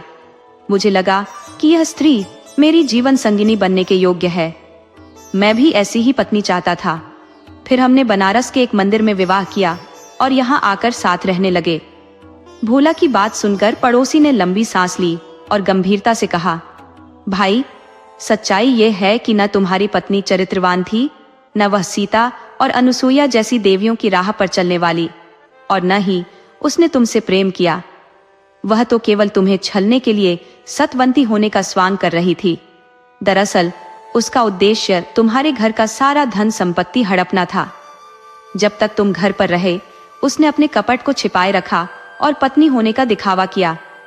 जैसे ही उसे अकेला रहने का अवसर मिला, उसने तुम्हें ठगने की योजना पर अमल किया। यकीनन वह औरत ठगिनी या लुटेरी रही होगी, जिसने तुम्हारा सब कुछ लूट कर तुम्हें धोखा दे दिया। पड़ोसी की बात सुन भोला ने कहा, मित्र, मैं कैसे मान लूं कि उसने मुझे ठगा है? आज सुबह ही तो उसने मुझे बताया था कि रात उसने एक विचित्र सपना देखा। सपने में एक भिखारी दरवाजे पर आया। जब वह उसे भिक्षा देने गई तो भिखारी की उंगली से उसकी उंगली छू गई। वह कहने लगी कि मेरी यह उंगली अब अपवित्र हो गई है, आप इसे काट दीजिए। उस समय मुझे लगा कि वह कितनी पतिव्रता और आदर्श नारी है, जो इतनी छोटी सी बात पर अपनी उंगली कटाने को तैयार है। पर मुझे क्या पता था कि यह सब उसकी चाल थी। वह तो मुझे मूर्ख बना रही थी। उसके इरादे तो मेरे धन संपत्ति लेकर भागने के थे। यह सुनकर पड़ोसी बोला, मित्र, उसने तुम्हारी भावनाओं को भांप लिया था। वह जानती थी कि तुम उससे बेहद प्रेम करते हो और उसकी उंगली काटने की बात कभी नहीं मानोगे। इसीलिए उसने इस तरह का नाटक रचा। भोला, तुम अब भी उसकी बातों के जाल में फंसे हो। उसने तुम्हें बेवकूफ बनाया। तुम उसके माँ बाप को नहीं जानते, उसका गांव तक नहीं जानते। उसे राह चलते अपने जीवन में शामिल कर लिया। ऐसे धोखेबाज लोग अक्सर इसी प्रकार का ढोंग रचते हैं। पड़ोसी की बातों से भोला का भ्रम टूटने लगा। उसे अब विश्वास हो गया कि उसकी पत्नी उसे छोड़कर हमेशा के लिए जा चुकी है। वह सोचने लगा, मैं तो उसे बेहद ईमानदार और आदर्श मानता था, लेकिन वह तो अत्यंत चतुर निकली। तभी भोला को उस दर्जी का ख्याल आया। उसने सोचा, वह दर्जी भी तो खुद को बड़ा ईमानदार बताता था। कहता था कि कटे हुए कपड़ों की एक कतरन भी अपने पास नहीं रखता। कहीं वह भी धोखेबाज तो नहीं? यह विचार आते ही भोला तुरंत दर्जी के पास भागा। लेकिन वहां पहुंचकर उसने देखा कि दर्जी वहां नहीं था। यह देखकर भोला ने सिर पकड़ लिया और सोचने लगा, जिस पर भी मैंने भरोसा किया वही सबसे बड़ा छलिया निकला। मेरी पत्नी ऐसा आडंबर करती थी मानो देवी अनुसुईया के पश्चात यदि कोई सबसे पवित्र स्त्री है तो वह वही है। किंतु सच्चाई यह थी कि वह यहाँ केवल मुझे ठगने के उद्देश्य से आई थी। अब इस संसार में आखिर किस पर विश्वास किया जाए? भोला ने सोचा कि वह दर्जी भी, जो ईमानदारी का दिखावा करता था, कपड़ा लेकर चुपचाप भाग गया। भोला ने मन ही मन यह स्वीकार कर लिया कि अब जो होना था वह हो चुका। किंतु इस अनुभव ने उसे एक गहरा सबक सिखा दिया था। हर चमकने वाली वस्तु हीरा नहीं होती। उसने ठान लिया कि वह अब किसी के बाहरी दिखावे पर भरोसा नहीं करेगा। ऐसे लोग जो हरिश्चंद्र जैसी सत्यवादिता का मुखौटा पहनकर दूसरों को छलते हैं, उनके जाल में वह दोबारा नहीं फंसेगा। अपनी मूर्खता पर ग्लानि करते हुए भोला घर लौट आया। हालांकि पत्नी के बिना घर की दीवारें उसे घेरने लगी। उसका मन कहीं भी स्थिर नहीं हो पा रहा था। बार बार उसकी पत्नी का सुंदर चेहरा उसकी आंखों के सामने घूमने लगता। बेचारा भोला अपनी पत्नी के छलावे और झूठे प्रेम में पड़कर सब कुछ गंवा चुका था। उसके मन में एक और चिंता घर कर गई। गांव वालों को वह क्या जवाब देगा? वह सोचने लगा, जिस पत्नी की मैंने गांव में हर किसी के सामने तारीफ की, जब लोग जानेंगे कि वही स्त्री मुझे लूटकर भाग गई तो वे मेरी खिल्ली उड़ाएंगे। यही सोचकर उसने एक रात अपने घर को ताला लगाया और किसी अनजान नगर की ओर प्रस्थान कर गया। उसने निर्णय किया कि परदेश में छोटी मोटी नौकरी करके अपना जीवनयापन करेगा। भोला एक अन्य राज्य में जा पहुंचा और वहां छोटे मोटे कार्यों से किसी तरह अपना गुजारा करने लगा। उसे कई लोग मिले, किंतु उसने फिर कभी किसी पर विश्वास नहीं किया। कहते हैं, जीवन की ठोकरें व्यक्ति को होश में लाती हैं। यही सबक भोला को भी मिला। ठोकरों से सबक लेते हुए भोला एक दिन एक ऐसे राज्य में जा पहुंचा जहां का राजा अत्यंत विचलित था। दरअसल उस राज्य में छोटे बच्चों की चोरी की घटनाएं बढ़ गई थी। राजा और उसकी सेना लाख कोशिशों के बाद भी उन अपराधियों का पता नहीं लगा पा रहे थे। आखिरकार राजा ने पूरे राज्य में एक घोषणा करवाई, जो कोई भी बच्चों को चुराने वाले चोर को पकड़ कर लाएगा उसे मनचाहा इनाम दिया जाएगा। जब भोला ने यह सब सुना तो बिना किसी देरी के वह तुरंत राजा के दरबार में पहुंचा और बोला, महाराज, मैं आपके राज्य में बच्चों को चुराने वाले अपराधी को पकड़ सकता हूँ। राजा ने गंभीरता से कहा, यदि यह सत्य है तो तुम्हें मुंह मांगा इनाम दिया जाएगा, लेकिन यदि असफल रहे तो तुम्हें काल कोठरी में सड़ने के लिए तैयार रहना होगा। भोला ने उत्तर दिया, महाराज, आप मेरी चिंता छोड़ दें, मगर मेरी 2 शर्तें माननी होंगी। पहली, मुझे कुछ सिपाही चाहिए जो मेरी सुरक्षा करें और जिन्हें मैं जिस पर आदेश दूं उसे तुरंत गिरफ्तार करें। दूसरी, मैं जिसे पकड़ने को कहूं उसे बिना प्रश्न किए हिरासत में लिया जाए। राजा ने उसकी शर्तों को स्वीकारते हुए कहा, ठीक है, तुम्हारी बातों का पालन होगा। राजा ने तुरंत कुछ सैनिक भोला के साथ नियुक्त कर दिए। इसके पश्चात भोला ने नगर भर में चौकसी शुरू कर दी और बच्चा चोर की खोज में जुट गया। 1 सप्ताह का समय यूं ही बीत गया, लेकिन चोर का कोई अता पता नहीं चल सका। फिर एक दिन जब भोला अपने सैनिकों के साथ नगर के बाजार में घूम रहा था, उसने देखा कि राजा का राजगुरु कुछ लोगों के साथ वहां से गुजर रहा था। राजगुरु के चारों ओर भीड़ जमा थी। लोग उसे प्रणाम कर रहे थे और वह छोटे छोटे बच्चों को मिठाइयां बांट रहा था। बच्चे भी अत्यंत प्रसन्न होकर मिठाइयां खा रहे थे और राजगुरु उन पर स्नेह लुटा रहा था। भोला को यह देखकर संशय हुआ। उसके मन में विचार आया, राजगुरु इस समय बाजार में इस प्रकार क्यों भ्रमण कर रहा है और बच्चों को इतने प्रेम पूर्वक मिठाइयां बांटने का प्रयोजन क्या है? कहीं यह व्यक्ति भी मेरी पत्नी की भांति दिखावे के आडंबर में छिपा ठग न हो? उसने सोचा, हो सकता है ये लोगों के विश्वास का अनुचित लाभ उठा रहा हो। जैसा मैं अपनी पत्नी को पहचान नहीं पाया, वैसे ही यहाँ के लोग इसे पहचानने में असमर्थ हों। भोला ने तत्काल अपने सैनिकों को आदेश दिया, अब से तुम सभी अपनी सैनिक वर्दी उतारकर साधारण वेशभूषा धारण करो। हमें राजगुरु की गतिविधियों पर कड़ी निगरानी रखनी होगी। इसके बाद भोला अपने आदमियों के साथ दिन रात राजगुरु के घर की टोह लेने लगा। इस दौरान उसने देखा कि राजगुरु के निवास पर विभिन्न लोगों का आना जाना लगा रहता था। इनमें से कुछ लोग उसे अत्यधिक संदिग्ध प्रतीत हुए। उनके हाव भाव से यह स्पष्ट होता था कि वे साधारण लोग नहीं थे। 2 रातों के बीत जाने के बाद एक गहरी काली रात की घटना है। भोला अपने साथियों संग राजगुरु के आवास की चौकसी कर रहा था। उसने देखा कि रात के घने सन्नाटे में 2 छायादार व्यक्तित्व बड़ी चतुराई से राजगुरु के घर में प्रवेश कर रहे थे। उनके कंधों पर एक भारी भरकम बोरी थी। इस दृश्य को देखते ही भोला के मन में शंका जाग उठी। ये कौन लोग हैं जो इतनी रात को बिना किसी रोक टोक के बोरी लेकर भीतर जा रहे हैं? कहीं यह बोरी मासूम बच्चों से भरी तो नहीं? भोला ने यह सोचते हुए अपने साथियों को सतर्क किया। जैसे ही वे दोनों संदिग्ध व्यक्ति राजगुरु के घर के भीतर पहुंचे, भोला ने तुरंत अपने सैनिकों को संगठित किया। सभी ने अपने शस्त्र थामे और राजगुरु के घर पर धावा बोल दिया। जैसे ही भोला और उसके सैनिक अंदर पहुंचे, सामने का दृश्य अत्यंत चौंकाने वाला था। राजगुरु स्वयं वहां खड़े थे और वह दोनों व्यक्ति जो बोरी लेकर आए थे उसे पलट रहे थे। बोरी से एक बेहोश बच्चा निकला। यह दृश्य देखकर भोला को सारी गुत्थी समझते देर न लगी। उसने अपनी आवाज में कढ़ाई लाते हुए सैनिकों को आदेश दिया, इन सबको तुरंत हिरासत में लिया जाए।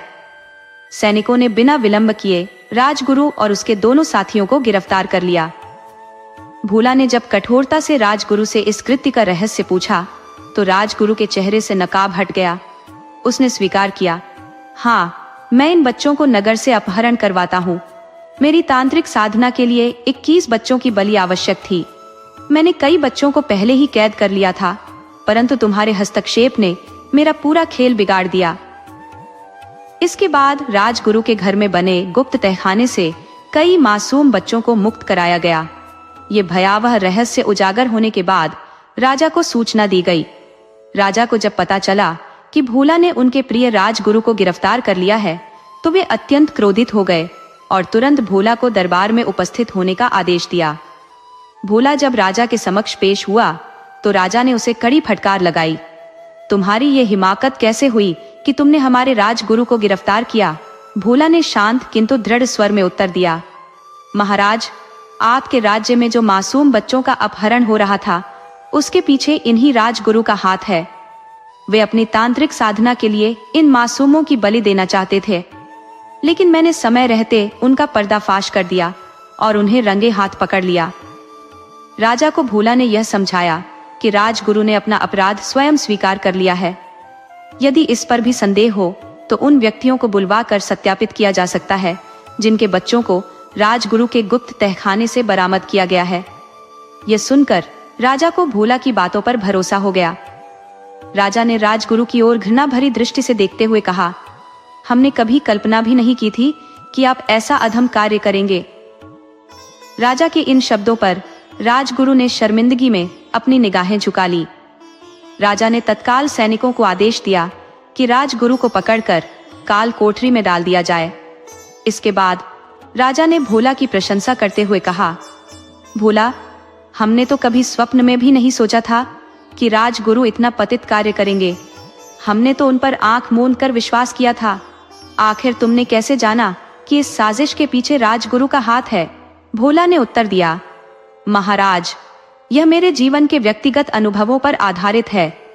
मैंने प्रायः ऐसे लोगों से धोखा खाया है जो बाहरी रूप से अत्यंत ईमानदार और सज्जन होने का ढोंग करते थे। जब मैं नगर के बाजार से गुजर रहा था तो मैंने देखा कि राजगुरु बच्चों को मिठाइयां बांट रहे थे और उन पर स्नेह दिखा रहे थे। तभी मुझे शंका हुई कि इस प्रकार का आडंबर करने वाले राजगुरु बच्चों की चोरी के पीछे हो सकते हैं। मेरी पत्नी भी इसी प्रकार का दिखावा करती थी और अंततः वह एक ठगनी निकली। इसी अनुभव ने मुझे राजगुरु पर संदेह करने के लिए प्रेरित किया। भोला ने आगे कहा, मैंने दिन रात राजगुरु की गतिविधियों पर नजर रखी और अंततः उन्हें रंगे हाथों पकड़ लिया। राजगुरु अपने कुछ सहयोगियों के माध्यम से नगर से बच्चों को चोरी करवाता था ताकि अपनी तांत्रिक साधना पूरी कर सके। ये सुनकर राजा ने कहा, भोला, तुम वास्तव में अत्यंत कुशल और चतुर व्यक्ति हो। हमें तुम्हारे जैसे योग्य व्यक्ति की बहुत आवश्यकता है। क्या तुम हमारे नगर में कोतवाल की पदवी स्वीकार करोगे? भोला ने विनम्रता से उत्तर दिया, महाराज, मैं आपका प्रस्ताव सहर्ष स्वीकार करता हूँ। इसके पश्चात भोला उसी नगर में रहकर राजा के दरबार में कोतवाल के रूप में सेवा देने लगा।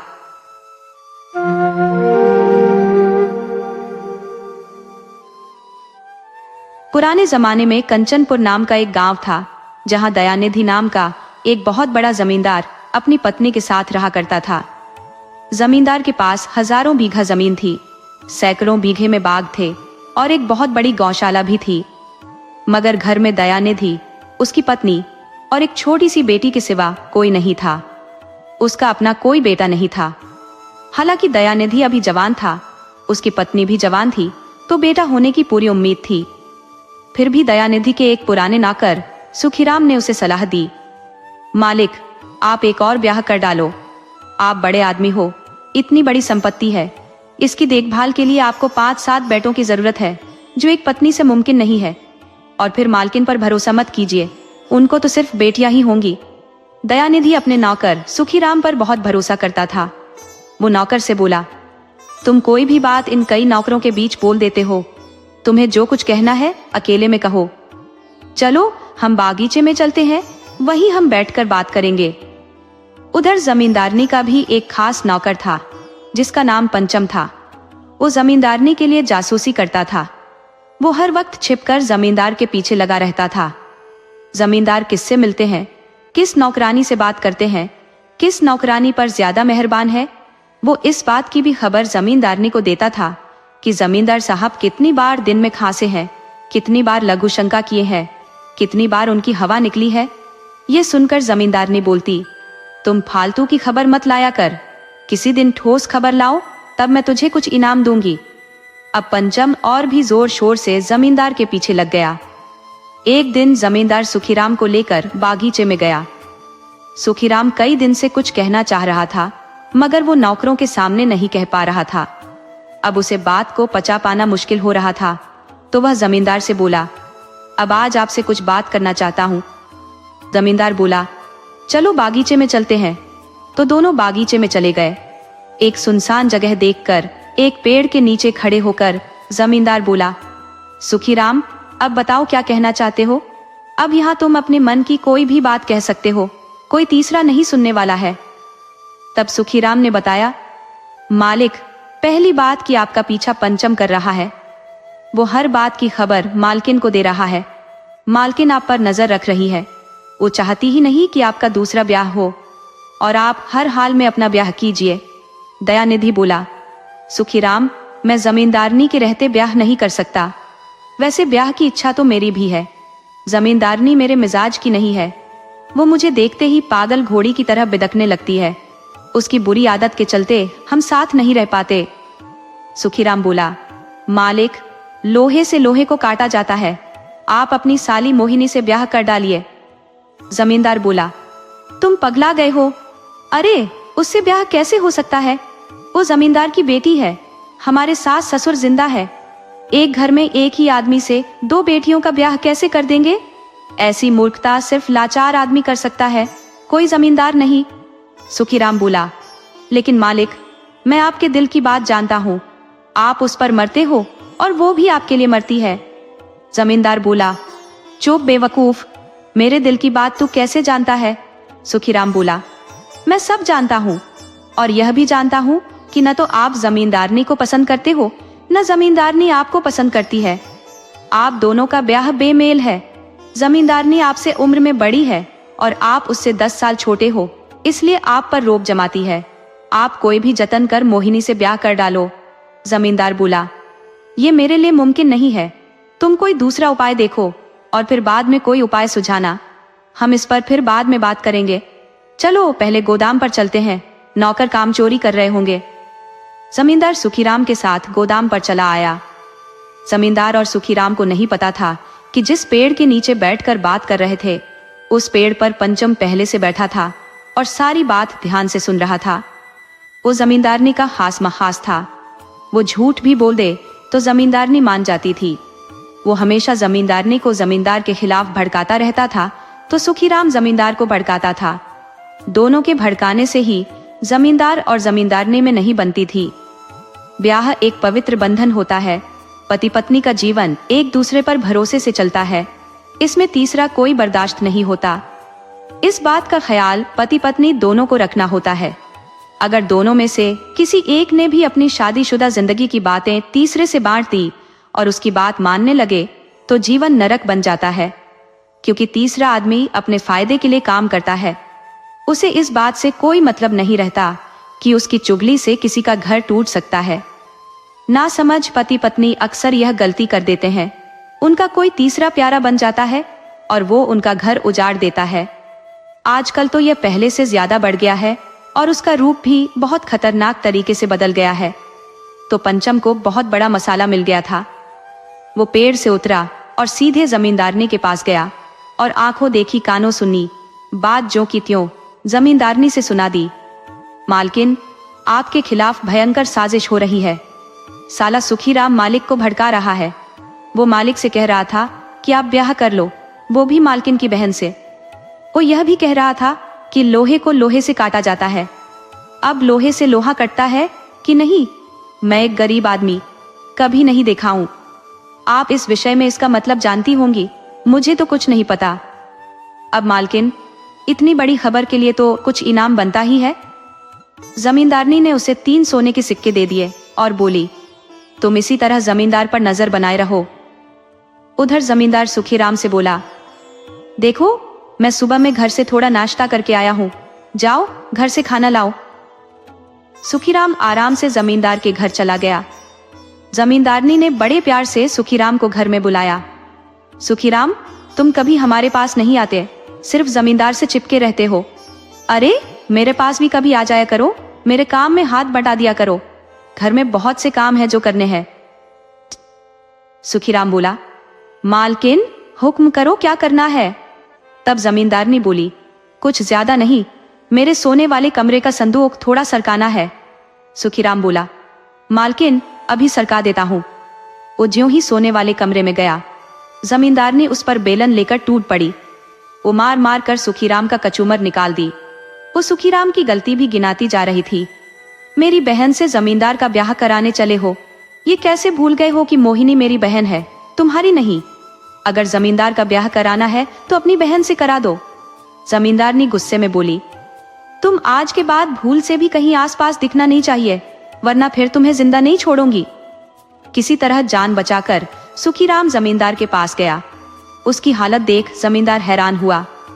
तुम गया तो खाना लाने था, मगर तुम्हें पीता किसने।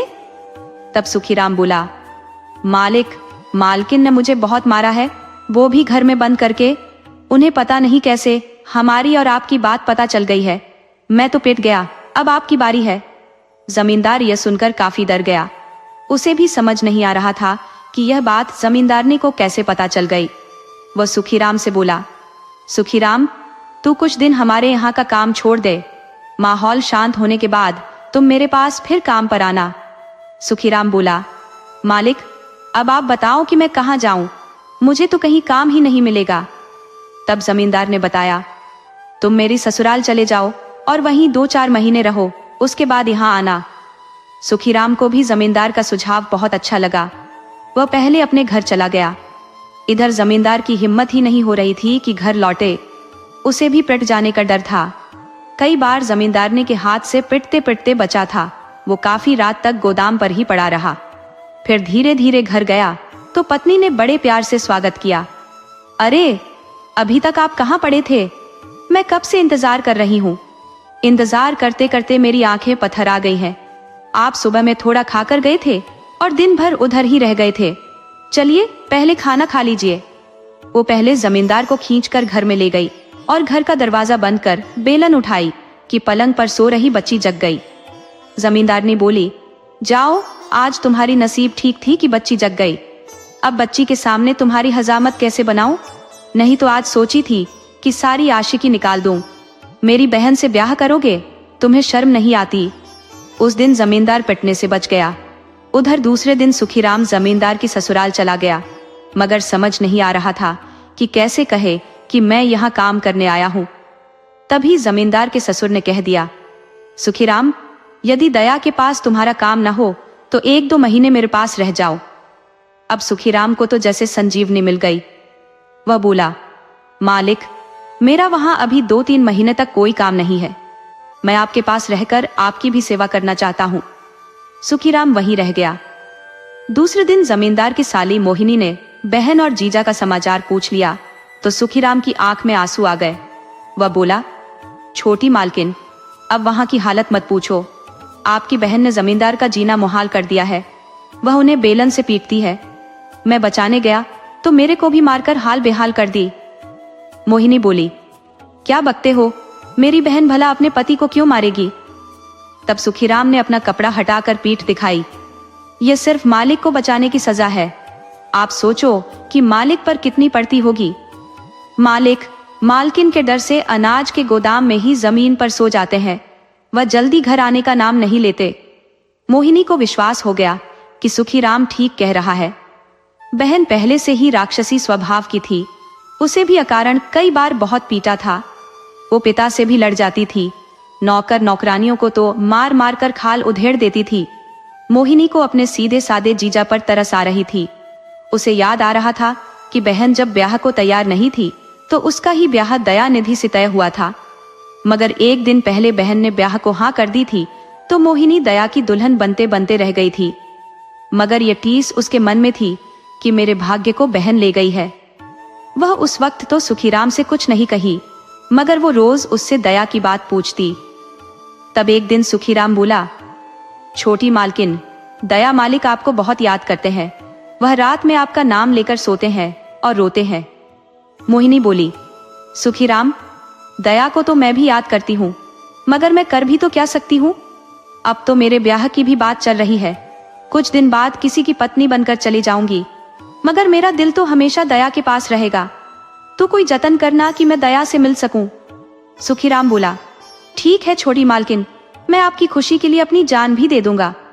1 महीने बाद सुखीराम वापस कंचनपुर चला गया और दया से मिलकर बताया, मालिक, मोहिनी दिन रात आपकी याद में करवटें बदल रही है। आप उसे किसी तरह अपने पास ले आइए। दया बोला, तुम फिर यह बात यहीं पर कर दिया। तुम्हें कई बार कहा है कि हर बात सबके सामने मत कर। चल गोदाम के पीछे बात करते हैं। दोनों गोदाम के पीछे गए तो दया ने बताया, तुम जाकर मोहिनी से कहो कि सोनापुर के मंदिर में आ जाए। हम वहीं उससे ब्याह कर लेंगे। उसके बाद मैं नगर में कुछ दिन रह लूंगा। मालकिन अकेली यहाँ डफली बजाती रहे। सुखीराम बोला, मालिक, मैं जुगाड़ लगाता हूँ। वह फिर से मोहिनी के पास गया और बताया, छोटी मालकिन, अब आप ही मालिक को बचा सकती हो। अब वह पत्नी से तंग आकर आत्महत्या करना चाहते हैं। बड़ी मुश्किल से उन्हें मैं रोका हूँ। कल उन्हें सोनापुर बुलाया हूँ। आप उन्हें चलकर समझा दे कि वो ऐसा न करे। मोहिनी बोली, ठीक है, तुम जाओ। मैं किसी बहाने सोनापुर आऊंगी और उन्हें समझाऊंगी कि वो गलत काम न करे। सुखीराम फिर से दया के पास वापस आया और बोला, अभी तक सब कुछ ठीक चल रहा है, मगर आपको एक नाटक करना होगा। आप मोहिनी को देखते ही रोनी सूरत बना लेना और कहना कि मैं अब आत्महत्या कर लूंगा। मेरी आखिरी इच्छा थी आपसे मिलने की, सो मिल लिया। आज ही अपना जीवन समाप्त कर लूंगा। उसके समझाने पर भी अपनी बात पर अड़े रहना। जब वो ब्याह के लिए तैयार हो जाए तब मानना।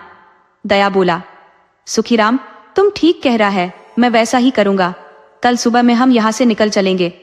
इधर पंचम दोनों को सुबह में साथ जाते देख लिया तो उसे कुछ शक हुआ। वो धीरे धीरे छिप छिप कर दोनों का पीछा करने लगा। उसे हैरानी हुई कि दोनों सोनापुर की तरफ जा रहे हैं, तो वह भी सोनापुर चला गया। दया और सुखीराम के कुछ देर इंतजार के बाद मोहिनी मंदिर पर आ गई और बोली, आप क्या पागलपन करने जा रहे हो? भला कोई इस तरह अपनी जान देता है? आप बहुत दब्बू किस्म के आदमी हो। मेरी बहन कोई बदतमीजी करती है तो उसे एक बार मारपीट दीजिए। मजाल है जो फिर आंख उठाकर आपकी तरफ देख सके। अरे मर्द बनो। जब तक औरत बनकर रहोगे तो औरत मर्द बनती रहेगी। तब दया बोला, मोहिनी, मैं हर तरह से कोशिश करके थक गया हूँ। हर बार मैं ही पिट जाता हूँ। अब मेरी कोई इज्जत नहीं है। अब मैं जिंदा नहीं रहना चाहता। मेरी आखिरी इच्छा थी तुमसे मिलने की, मिल लिया। अब मेरे दिल में कोई अरमान बाकी नहीं रह गया है। लौटते वक्त अपनी जान दे दूंगा। मैं जिंदगी में और धोखे नहीं सह सकता। तुम्हारे पिता ने मेरे साथ छल किया। ब्याह तुमसे तय था, मगर मेरे साथ धोखे से राक्षसी भेज दी। मोहिनी बोली, चलो जो होना था हो गया। अब हम उसे बदल कर भी नहीं बदल सकते। दया बोला, तुम भी चाहती हो कि मैं मर जाऊं? क्या तुम उस धोखे को सही मानती हो? मोहिनी बोली, नहीं, मैं भी उस धोखे से बहुत विचलित हुई थी, मगर मैं क्या कर सकती हूँ। दया बोला, हम सच्चाई को स्वीकार कर सकते हैं। मैं तुमसे ब्याह को तैयार हूँ। मोहिनी बोली, चाह तो मैं भी रही हूँ, मगर चाहने से अब कुछ नहीं हो सकता। अब सिर्फ बदनामी हाथ आएगी। मैं कोई गलत कदम नहीं उठा सकती। दया बोला, मैं कहाँ कह रहा हूँ कि गलत कदम उठाओ। अब तुम वापस जाओ। ये मेरी तुम्हारी आखिरी मुलाकात है। फिर किसी दूसरे जन्म में मिलेंगे। आज मैं अपनी जान दे दूंगा। सुखीराम बोला, मालकिन, आज मालिक नहीं मानने वाले। आप अपनी इज्जत बचाते रहना, ये आपके नाम पर मर मिट जाएंगे। आप नहीं जानती कि मालिक आपको कितना याद करते हैं। आप इन्हें जिंदा देखना चाहती हो तो ब्याह कर लो, आज और अभी, इसी मंदिर में। किसी की जान बचा लेने से बड़ा कोई पुण्य नहीं होता। मोहिनी बोली, ठीक है, ब्याह कर लूंगी, मगर अभी साथ नहीं जाऊंगी। मैं कोई अच्छा सा मौका देखकर आपके घर आ जाऊंगी। आप मुझ पर भरोसा करो और अब आप मेरे खातिर जिंदा रहोगे। मोहिनी और दया ने उस मंदिर में भगवान को साक्षी मानकर ब्याह कर लिया। मोहिनी घर लौट गई। दया भी सुखीराम के साथ वापस आ गया, मगर उससे पहले पंचम सब तमाशा देख लिया था। वो भागता हुआ जमींदारनी के पास आया और बोला, मालकिन, गजब हो गया, आप लुट गई, बर्बाद हो गई। आपकी बहन ने ही आपके घर में डाका डाल दिया। वह सोनापुर के मंदिर में मालिक से ब्याह कर ली है। जमींदारनी बोली, पंचम, तू यह क्या कह रहा है? तुमने कहीं भांग तो नहीं पी रखी है? पंचम बोला, मालकिन, काश मैं आज भांग पी लिया होता, मगर अफसोस है कि मुझे सच्चाई देखनी पड़ गई है। मालिक ने ब्याह कर लिया है। मोहिनी ब्याह कर घर लौट गई है। मालिक अब घर वापस आ रहे हैं।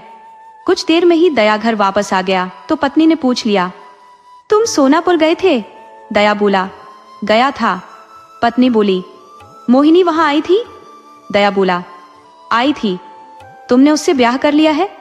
दया बोला, तुम जब मेरी हर एक बात पता लगा लेती हो तो पूछती क्यों हो? पत्नी बोली, सच सच बताओ वरना बहुत मारूंगी। दया बोला, वो जमाना गया कि जब गद्दी जलेबी खाती थी, अब गद्दी को सूखा चारा नहीं मिलने वाला। स्त्री जोश में आकर दया पर बेलन चला दी तो दया अपना बचाव करते हुए पत्नी को कई थप्पड़ पीट दिया और बोला, अब औकात में रहो। सच जानना चाहती हो तो सत्य यही है कि मैं मोहिनी से ब्याह कर लिया हूँ और इसमें कुछ भी गलत नहीं है। वही मेरी असली पत्नी है। तुम तो धोखे से पत्नी बन गई हो। अब गुंडी बनने की कोशिश मत करो वरना तुम रोज पिट जाओगी। पत्नी सिर्फ दादागिरी दिखाती थी, उसे अनुमान ही नहीं था कि पिट जाएगी।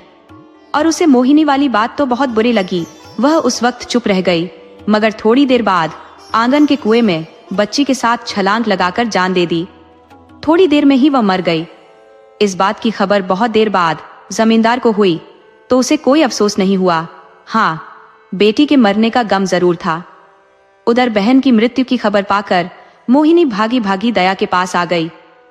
कुछ दिन बाद उसके पिता ने उसे दया के साथ रहने और संभालने की अनुमति दे दी। वह मोहिनी का ब्याह दया से करा दिया। उन्हें इस बात की खबर ही नहीं हुई कि सारा खेल मोहिनी की वजह से ही हुआ है। उधर पंचम गांव छोड़कर भाग गया था।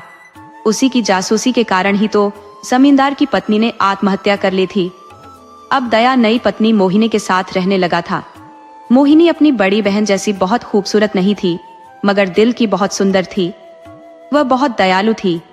दया तो प्रेम का भूखा था। दोनों 5 साल तक एक साथ रहे। इस बीच उन्हें 2 बेटे भी हुए। दया ने बड़े बेटे का नाम मंगेश रखा तो छोटे बेटे का नाम कमलेश रखा। दया दोनों से बहुत प्यार करता था। इस तरह समय गुजरा तो मंगेश 10 साल का हो गया और कमलेश 8 साल का। एक दिन जमींदार बागीचे में गया हुआ था कि एक जहरीले सांप ने जमींदार को डस लिया। लाख कोशिशों के बाद भी जमींदार को बचाया नहीं जा सका। जमींदार मर गया। सारा भार अब जमींदार ने मोहिनी के ऊपर आ पड़ा। हालांकि वह पति की मृत्यु से काफी दुखी थी। वह अपने बच्चों को देखकर खुद को संभाल रही थी, मगर वह इतना दुखी रहती थी कि कुछ दिन बाद बीमार पड़ गई। वो 4-5 साल लगातार बीमार रही और लंबी बीमारी की वजह से एक दिन चल बसी। अब सारा भार मंगेश के ऊपर आ पड़ा। मंगेश ने जमींदारी संभाल ली। वो अपने छोटे भाई से बहुत प्यार करता था। इस तरह समय गुजरने लगा। कुछ दिनों बाद छोटे भाई कमलेश ने कहा, भाई तुम अब ब्याह कर लो, कई लोग आ रहे हैं, उनमें से किसी लड़की को पसंद कर ब्याह कर लो। मंगेश बोला, पसंद वाला काम तो तुम्हें करना पड़ेगा, मैं भला अपने लिए लड़की थोड़े पसंद कर सकता हूँ। कमलेश बोला, चलो मैं ही पसंद कर लेता हूँ, इसमें कौन सी बड़ी बात है। दूर एक गांव था खड़गपुर। वहीं के लोग मंगेश को पसंद किए थे तो कमलेश लड़की देखने आया। लड़की उसे बहुत अच्छी लगी, उसकी अपनी पसंद लगी। वो बड़े भाई से उसका ब्याह नहीं चाहता था, मगर उसे मजबूरी में बड़े भाई के लिए पसंद करना पड़ा। लड़की ब्याह कर मंगेश के घर आ गई, लेकिन उसे भी मंगेश पसंद नहीं था। मंगेश दुबला पतला मरियल आदमी था, जबकि कमलेश हष्ट पुष्ट नौजवान था। जब कमलेश ने उसे भाभी कहा तो वह नाराज हो गई। बोली, मुझे भाभी मत कहा करो, दरअसल तुम मेरी पसंद हो, मगर तुम्हारी मूर्खता की वजह से मंगेश की पत्नी बन बैठी हूँ। लेकिन यह मत समझ लो कि मैं अपनी पसंद छोड़ सकती हूँ। तुम भी मेरे पति ही हो, भाभी कहकर मुझे शर्मिंदा मत करो। मगर हाँ, एक बात का ध्यान रखना कि हमारी मर्यादा बनी रहे और हम मिलते भी रहे। कमलेश अपने भाई से बहुत प्यार करता था, तो अब भाभी से भी बहुत प्यार करने लगा। उनकी सेवा में हमेशा लगा रहता। उसे भाभी की तरफ से खुला निमंत्रण भी मिल गया था। जमींदार का घर था, बहुत बड़ा था। वो कहीं भी एकांत पाकर प्रेम प्यार की बातें करते और इस तरह दोनों में संबंध भी स्थापित हो गए। मगर कहते हैं ना कि नाजायज संबंध और दुर्गंध छिपाए नहीं छिपते। एक दिन मंगेश ने दोनों को रंगे हाथ पकड़ लिया तो दोनों को समझाया, ये सब गलत है, तुम दोनों अभी नादान हो, तुम्हारे कदम बहक गए हैं, ये बात मानकर तुम्हें माफ कर देता हूँ, मगर तुम यदि फिर से गलती दोहराए तो मैं माफ नहीं करूंगा बल्कि सजा दूंगा। 2-4 दिन तक दोनों एक दूसरे से दूर रहे, मगर इश्क का रोग बहुत बुरा होता है। किसी भयानक रोग का इलाज मुमकिन है। भयानक नशेड़ी शायद सुधर सकता है, मगर इश्क का रोगी मरने के बाद ही ठीक होता है। दोनों भयानक तरह से पीड़ित थे, उन्हें दूर रहना मुश्किल हो गया था। तो फिर तीसरे दिन ही मंगेश द्वारा रंगे हाथ पकड़ ले गए। तो मंगेश पत्नी और भाई को समझाने के बजाय कमलेश की शादी करा देना उचित समझा। वह सोच लिया कि भाई की शादी करा देगा और उसकी पत्नी घर में आ जाएगी तो सुधर जाएगा। इसमें एक की गलती होती तो उसे समझाया जा सकता था, मगर दोनों ही जब एक दूसरे को पसंद कर रहे थे तो वह खुद अकेला पड़ गया था। उसे पता था कि ताली कभी एक हाथ से नहीं बजती, दोनों हाथ बराबर सहयोग करते हैं तब जाकर ताली बजती है। उसी तरह कभी एक तरफा प्रेम करने वाले एक दूसरे से संबंध स्थापित नहीं कर पाते। संबंध तो तब स्थापित होता है जब दोनों के दिल मल जाते हैं, और जब दो दल मल जाते हैं तो वे किसी रिश्ते का परवाह नहीं करते। वे प्यार में इतने अंधे हो जाते हैं कि बीच में आने वाले की जान भी ले सकते हैं, या नहीं ले पाए तो अपनी खुद की भी जान दे सकते हैं। अचानक से कभी पेड़ की जड़ में पैर फंस जाने पर कभी उसे झटके से नहीं निकालते, वरना पैर टूट जाता है।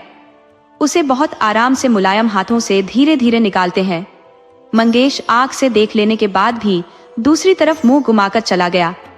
मंगेश ने सोच लिया कि अब सब कुछ जानते हुए अनजान बनकर रहने में ही चालाकी है। वह मन में ठान लिया कि एक हफ्ते में एक बहुत खूबसूरत लड़की ढूंढकर कमलेश की शादी करा देनी है, वरना यह आग जब विकराल रूप धारण कर लेगी तो इसे बुझाया नहीं जा सकता। मंगेश जल्दी ही एक सुंदर लड़की से कमलेश की शादी की बात चलाई। लड़की वाले लड़का देखने आ भी गए। शादी की बात सुनकर कमलेश आनाकानी करने लगा, नहीं, मुझे अभी शादी नहीं करनी, अभी 4-5 साल बाद ब्याह के विषय में सोचूंगा।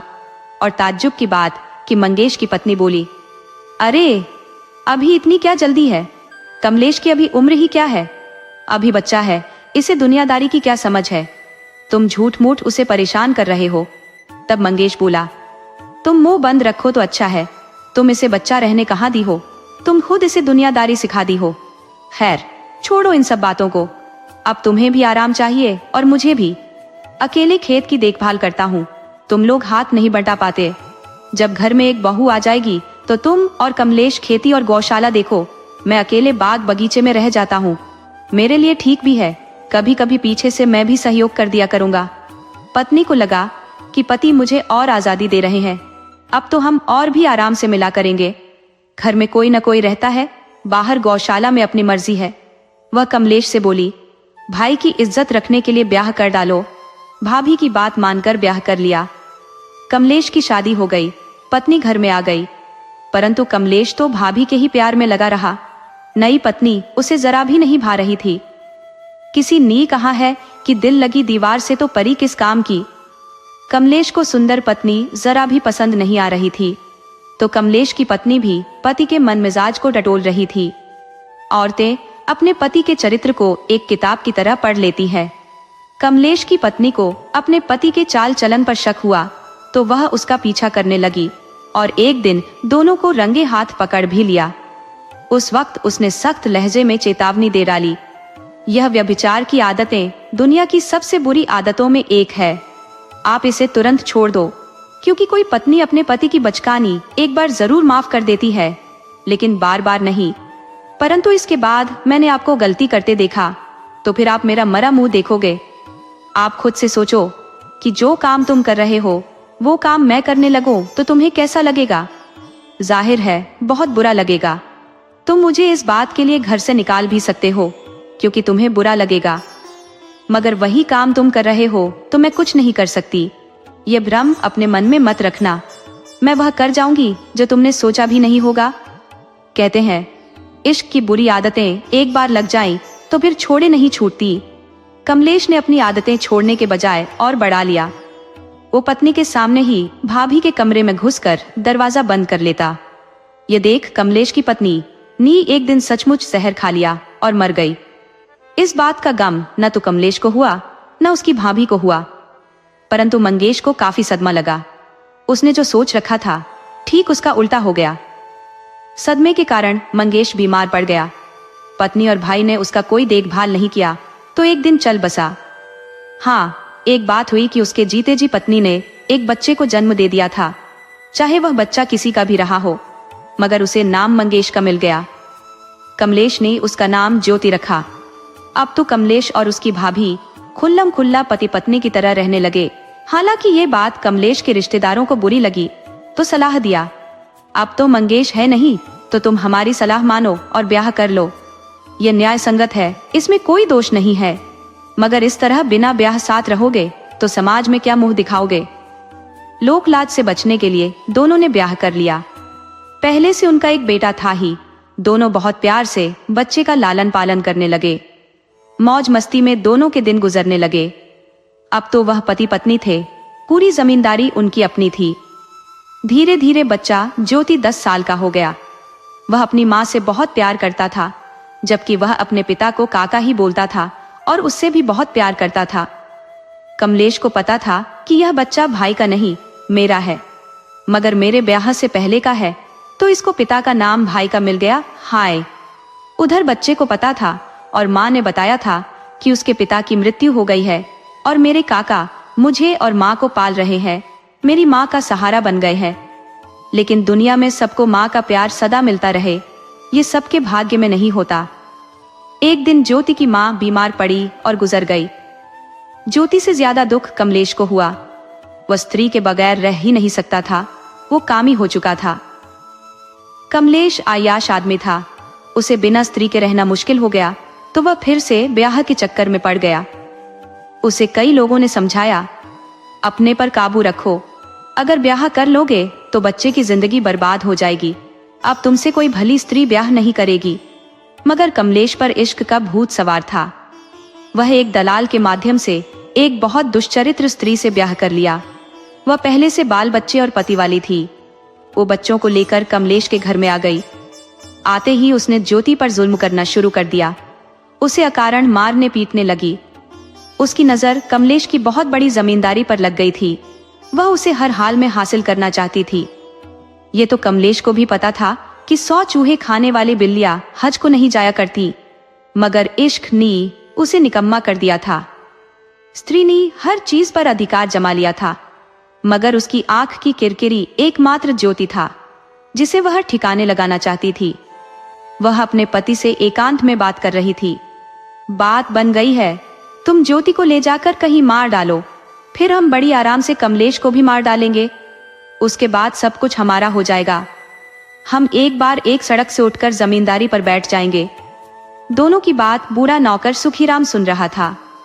वह कमलेश से बताया, मालिक, ज्योति और आपकी मरने की बात चल रही है। ये स्त्री पहले से पति वाली है।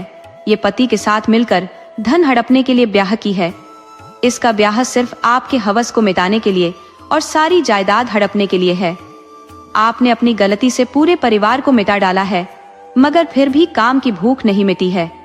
अब एकमात्र निशानी ज्योति बचा है, जो किसी और का नहीं, आपका अपना बेटा है। उसे बचा लो। अब तो होश में आ जाओ, आखिरी निशानी मिटाने से बचा लो।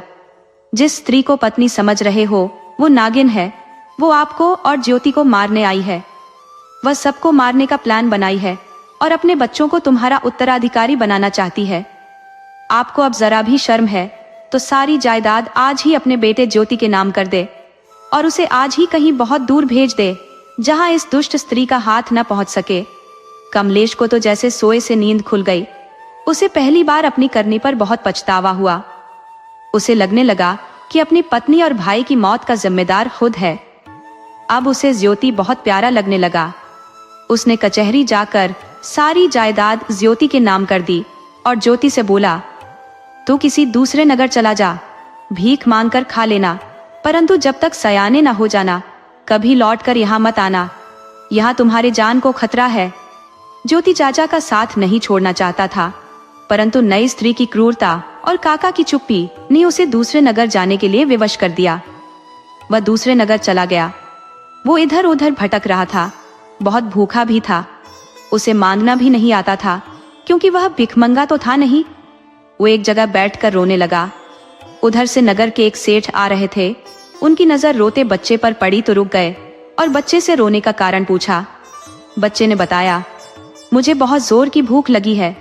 सेठ ने उसे अपनी जेब से निकालकर 2 पैसे दे दिए, परंतु वो लड़का उसे लेने से इनकार कर गया। बोला, माफ करना सेठ जी, मैं कोई भिखमंगा नहीं हूँ। मैं भूखे मर जाऊंगा, परंतु किसी से मुफ्त में कुछ भी नहीं लूंगा। मांगने से मर जाना कहीं भला है। सेठ बड़ा सेठ था। उसकी बात सुनकर बहुत प्रभावित हुआ।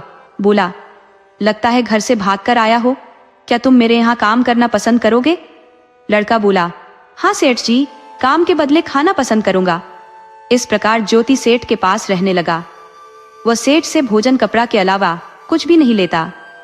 वह जल्द ही अपनी ईमानदारी से सेठ का विश्वास पात्र बन गया और सेठ का कारोबार एक बेटे की तरह संभालने लगा। सेठ का एक बेटा और एक बेटी थी। वह अपने बेटा बेटी पर उतना भरोसा नहीं करता था जितना कि अपने नौकर ज्योति पर करता। उधर कमलेश की नई पत्नी ज्योति को मरवाने के लिए ढूंढने लगी। वो कमलेश से पूछी, तुम्हारा वह पिल्ला कहीं दिखाई नहीं पड़ता, कहाँ उसे छिपा दिए हो?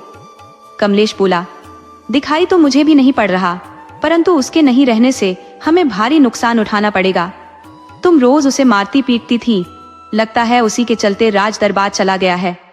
ये सारी जमीन जायदाद मकान सब उसी के नाम से है। मेरे भाई ने मरने से पहले उसी के नाम कर दी थी।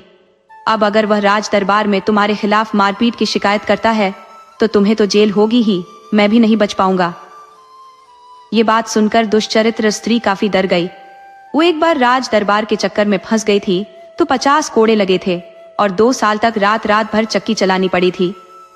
वो काफी भयभीत हुई और यह भी जान ली कि इस कमलेश के जिम्मे कुछ नहीं है, तो तुरंत अपना बोरिया बिस्तर उठाई और चल दी। कमलेश बोला, जाने मन, मुझे छोड़कर मत जाओ, तुम मेरी अच्छी पत्नी हो। तब वो स्त्री बोली, भिखमंगे, मुझे पत्नी कहते शर्म नहीं आ रही? पहले तो मुझे बताया कि सारी जमींदारी तुम्हारी है, तुम रानी की तरह राज करोगी, और अब झूठे प्यार जताने का नाटक कर रहे हो। तुम्हें पता नहीं है कि दूसरी पत्नी या प्रेमिका रखने पर हाथी के बराबर खर्च आता है। वह पैर पटकती हुई चली गई। कमलेश ने राहत की सांस ली। उधर सेठ के बेटा बेटी एक दूसरे नगर में रहकर शिक्षा अध्ययन करते थे। शिक्षा पूरी कर 10 वर्ष बाद सेठ के बेटा बेटी घर लौट आए। अब ज्योति भी 20 वर्ष का हो चुका था। वह अब सेठ के घर से बाहर तक का सभी कार्य देखा करता था। यह बात सेठ के बेटे को तो नहीं, परंतु बेटी को बुरा लगने लगा था। वह अपने पिता से कह भी चुकी थी, नौकरों को इतना सिर चढ़ाना अच्छी बात नहीं। वो नहीं चाहती थी कि नौकर हर जगह ताक झांक करे, परंतु ज्योति को सेठ की बेटी पर कुछ अलग किस्म का शक था। उसने उसे एक लड़के से मिलते हुए पकड़ लिया तो लड़की अपनी गलती मानने के बजाय उसे नौकरी से निकाल देने की धमकी देने लगी। ज्योति बोला, बहन जी, आप जो कर रही हो उसी में एक दिन उलझ जाओगी, तुम्हें उसमें से निकलना भारी पड़ जाएगा। आप इस तरह की गलती मत करो। तुम मुझे अपनी बहन जैसी लगती हो, इसलिए मना कर रहा हूँ, वरना नौकर की क्या मजाल कि ताक झांक करे। सेठ जी आपकी शादी बहुत बड़े घर में कर देंगे। लड़की नी गुस्से में आकर ज्योति को कई थप्पड़ जड़ दिए और बोली, आज के बाद मेरे बीच में आया तो मुझसे बुरा कोई नहीं होगा। तुम अपना प्रवचन किसी गंवार को सुनाना, और नौकर हो तो नौकर की तरह रहो। मैं कोई तुम्हारी बहन नहीं हूँ मुझे किसी भाई की जरूरत नहीं, मेरे पास अपना भाई है, तुमसे स्मार्ट, सुंदर, पढ़ा लिखा है। ज्योति ने भी अब इस मामले से दूर ही रहना अच्छा समझा। वो रोज सुबह सुबह सैर करने निकलता था। आज वह बहुत रात में ही सैर को निकल गया था। कारण था कि आसमान में बादल छाए थे। उसे समय की सही जानकारी नहीं चल पाया तो 2 घंटे पहले ही निकल गया। वह एक तालाब में रोज अपना हाथ मुंह धोता था। तालाब एकांत और सुनसान जगह पर था। दरअसल वह तालाब भी सेठ जी का ही था, उसे सेवा भाव से बनवा दिया था। ज्योति ने देखा कि एक लड़की तेजी से आ रही है और बिना सोचे समझे तालाब में छलांग लगा दी है। ज्योति समझ गया कि वह स्नान करने के लिए इतनी रात में छलांग नहीं लगाई है, वो आत्महत्या करना चाहती है। उसने तुरंत पानी में कूदकर लड़की को बाहर निकाला। वो देखकर हैरान रह गया कि यह अपने सेठ की बेटी है। वह बोल पड़ा, बहन तुम और यह कदम, तुमसे तो ऐसी उम्मीद नहीं थी। तुम बहुत पढ़ी लिखी, समझदार हो, फिर भी गलत कदम। अगर तुम मर जाती तो सेठ किसी को मुंह दिखाने के लायक भी नहीं रह पाते।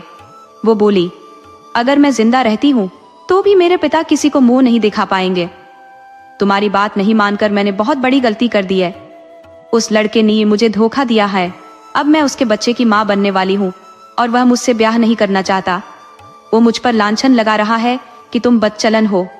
अब मेरे पास मरने के सिवा कोई रास्ता भी नहीं है। ज्योति बोला, बहन तुम पहले यह बताओ कि वो लड़का कौन है, किसका बेटा है।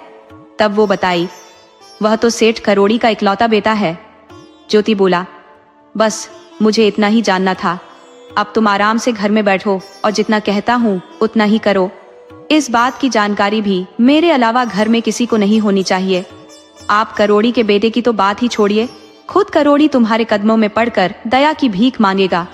आगे की बात मैं तुम्हें बताता रहूंगा। तुम मेरी बहन हो, तुम मानो या न मानो, मगर मैं तुझे अपनी सगी बहन मानता हूँ। तुम्हारी इज्जत कभी नीलाम नहीं होने दूंगा। सेठ करोड़ी की बेटी ज्योति की दीवानी थी, मगर ज्योति था कि उस पर घास नहीं डाल रहा था। ज्योति ने पहली बार जब करोड़ी की बेटी को महत्व दिया तो वह फूले नहीं समाई। वह किसी न किसी बहाने ज्योति से रोज मिलने लगी, उसके साथ मरने जीने की कस्में खाने लगी।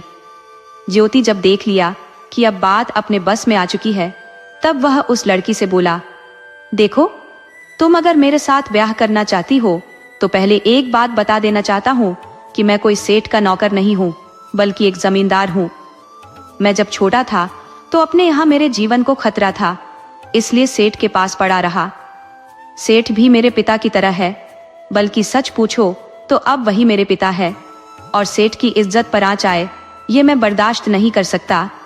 तुम्हारा भाई मेरी बहन यानी सेठ की बेटी की इज्जत से खिलवाड़ किया है, क्योंकि उसका प्यार मेरी तरह पवित्र नहीं है, और अब बात बहुत दूर तक पहुंच चुकी है।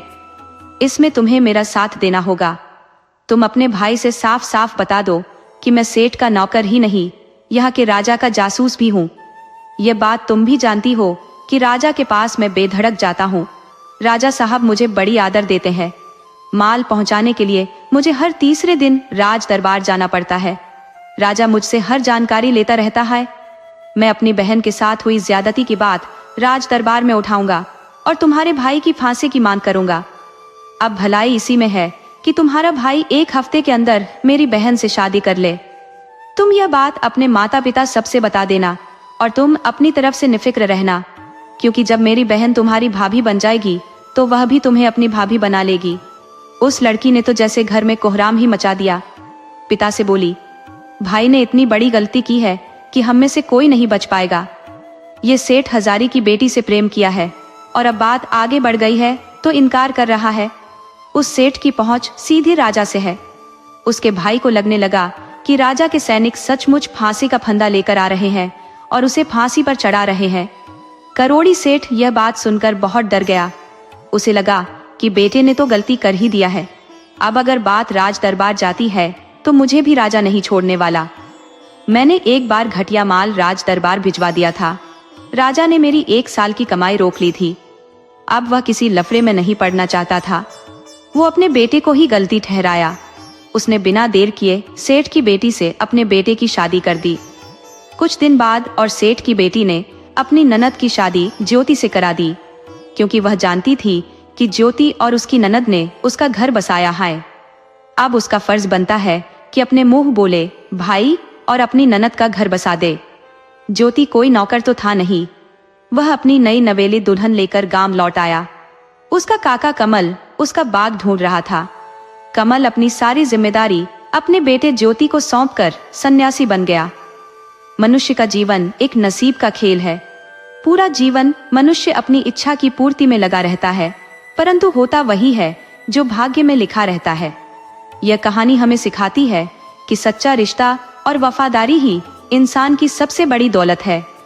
छल और कपट से पाया हुआ सुख ज्यादा दिन नहीं टिकता। अंत में जीत हमेशा सच्चाई और नेकी की ही होती है। अगर आपको हमारी यह कहानी अच्छी लगी हो तो ममता हिंदी कहानियां को सब्सक्राइब करें, इस वीडियो को लाइक करें और अपने दोस्तों के साथ जरूर शेयर करें। आपसे फिर मिलते हैं एक नई कहानी के साथ। तब तक के लिए राधे राधे।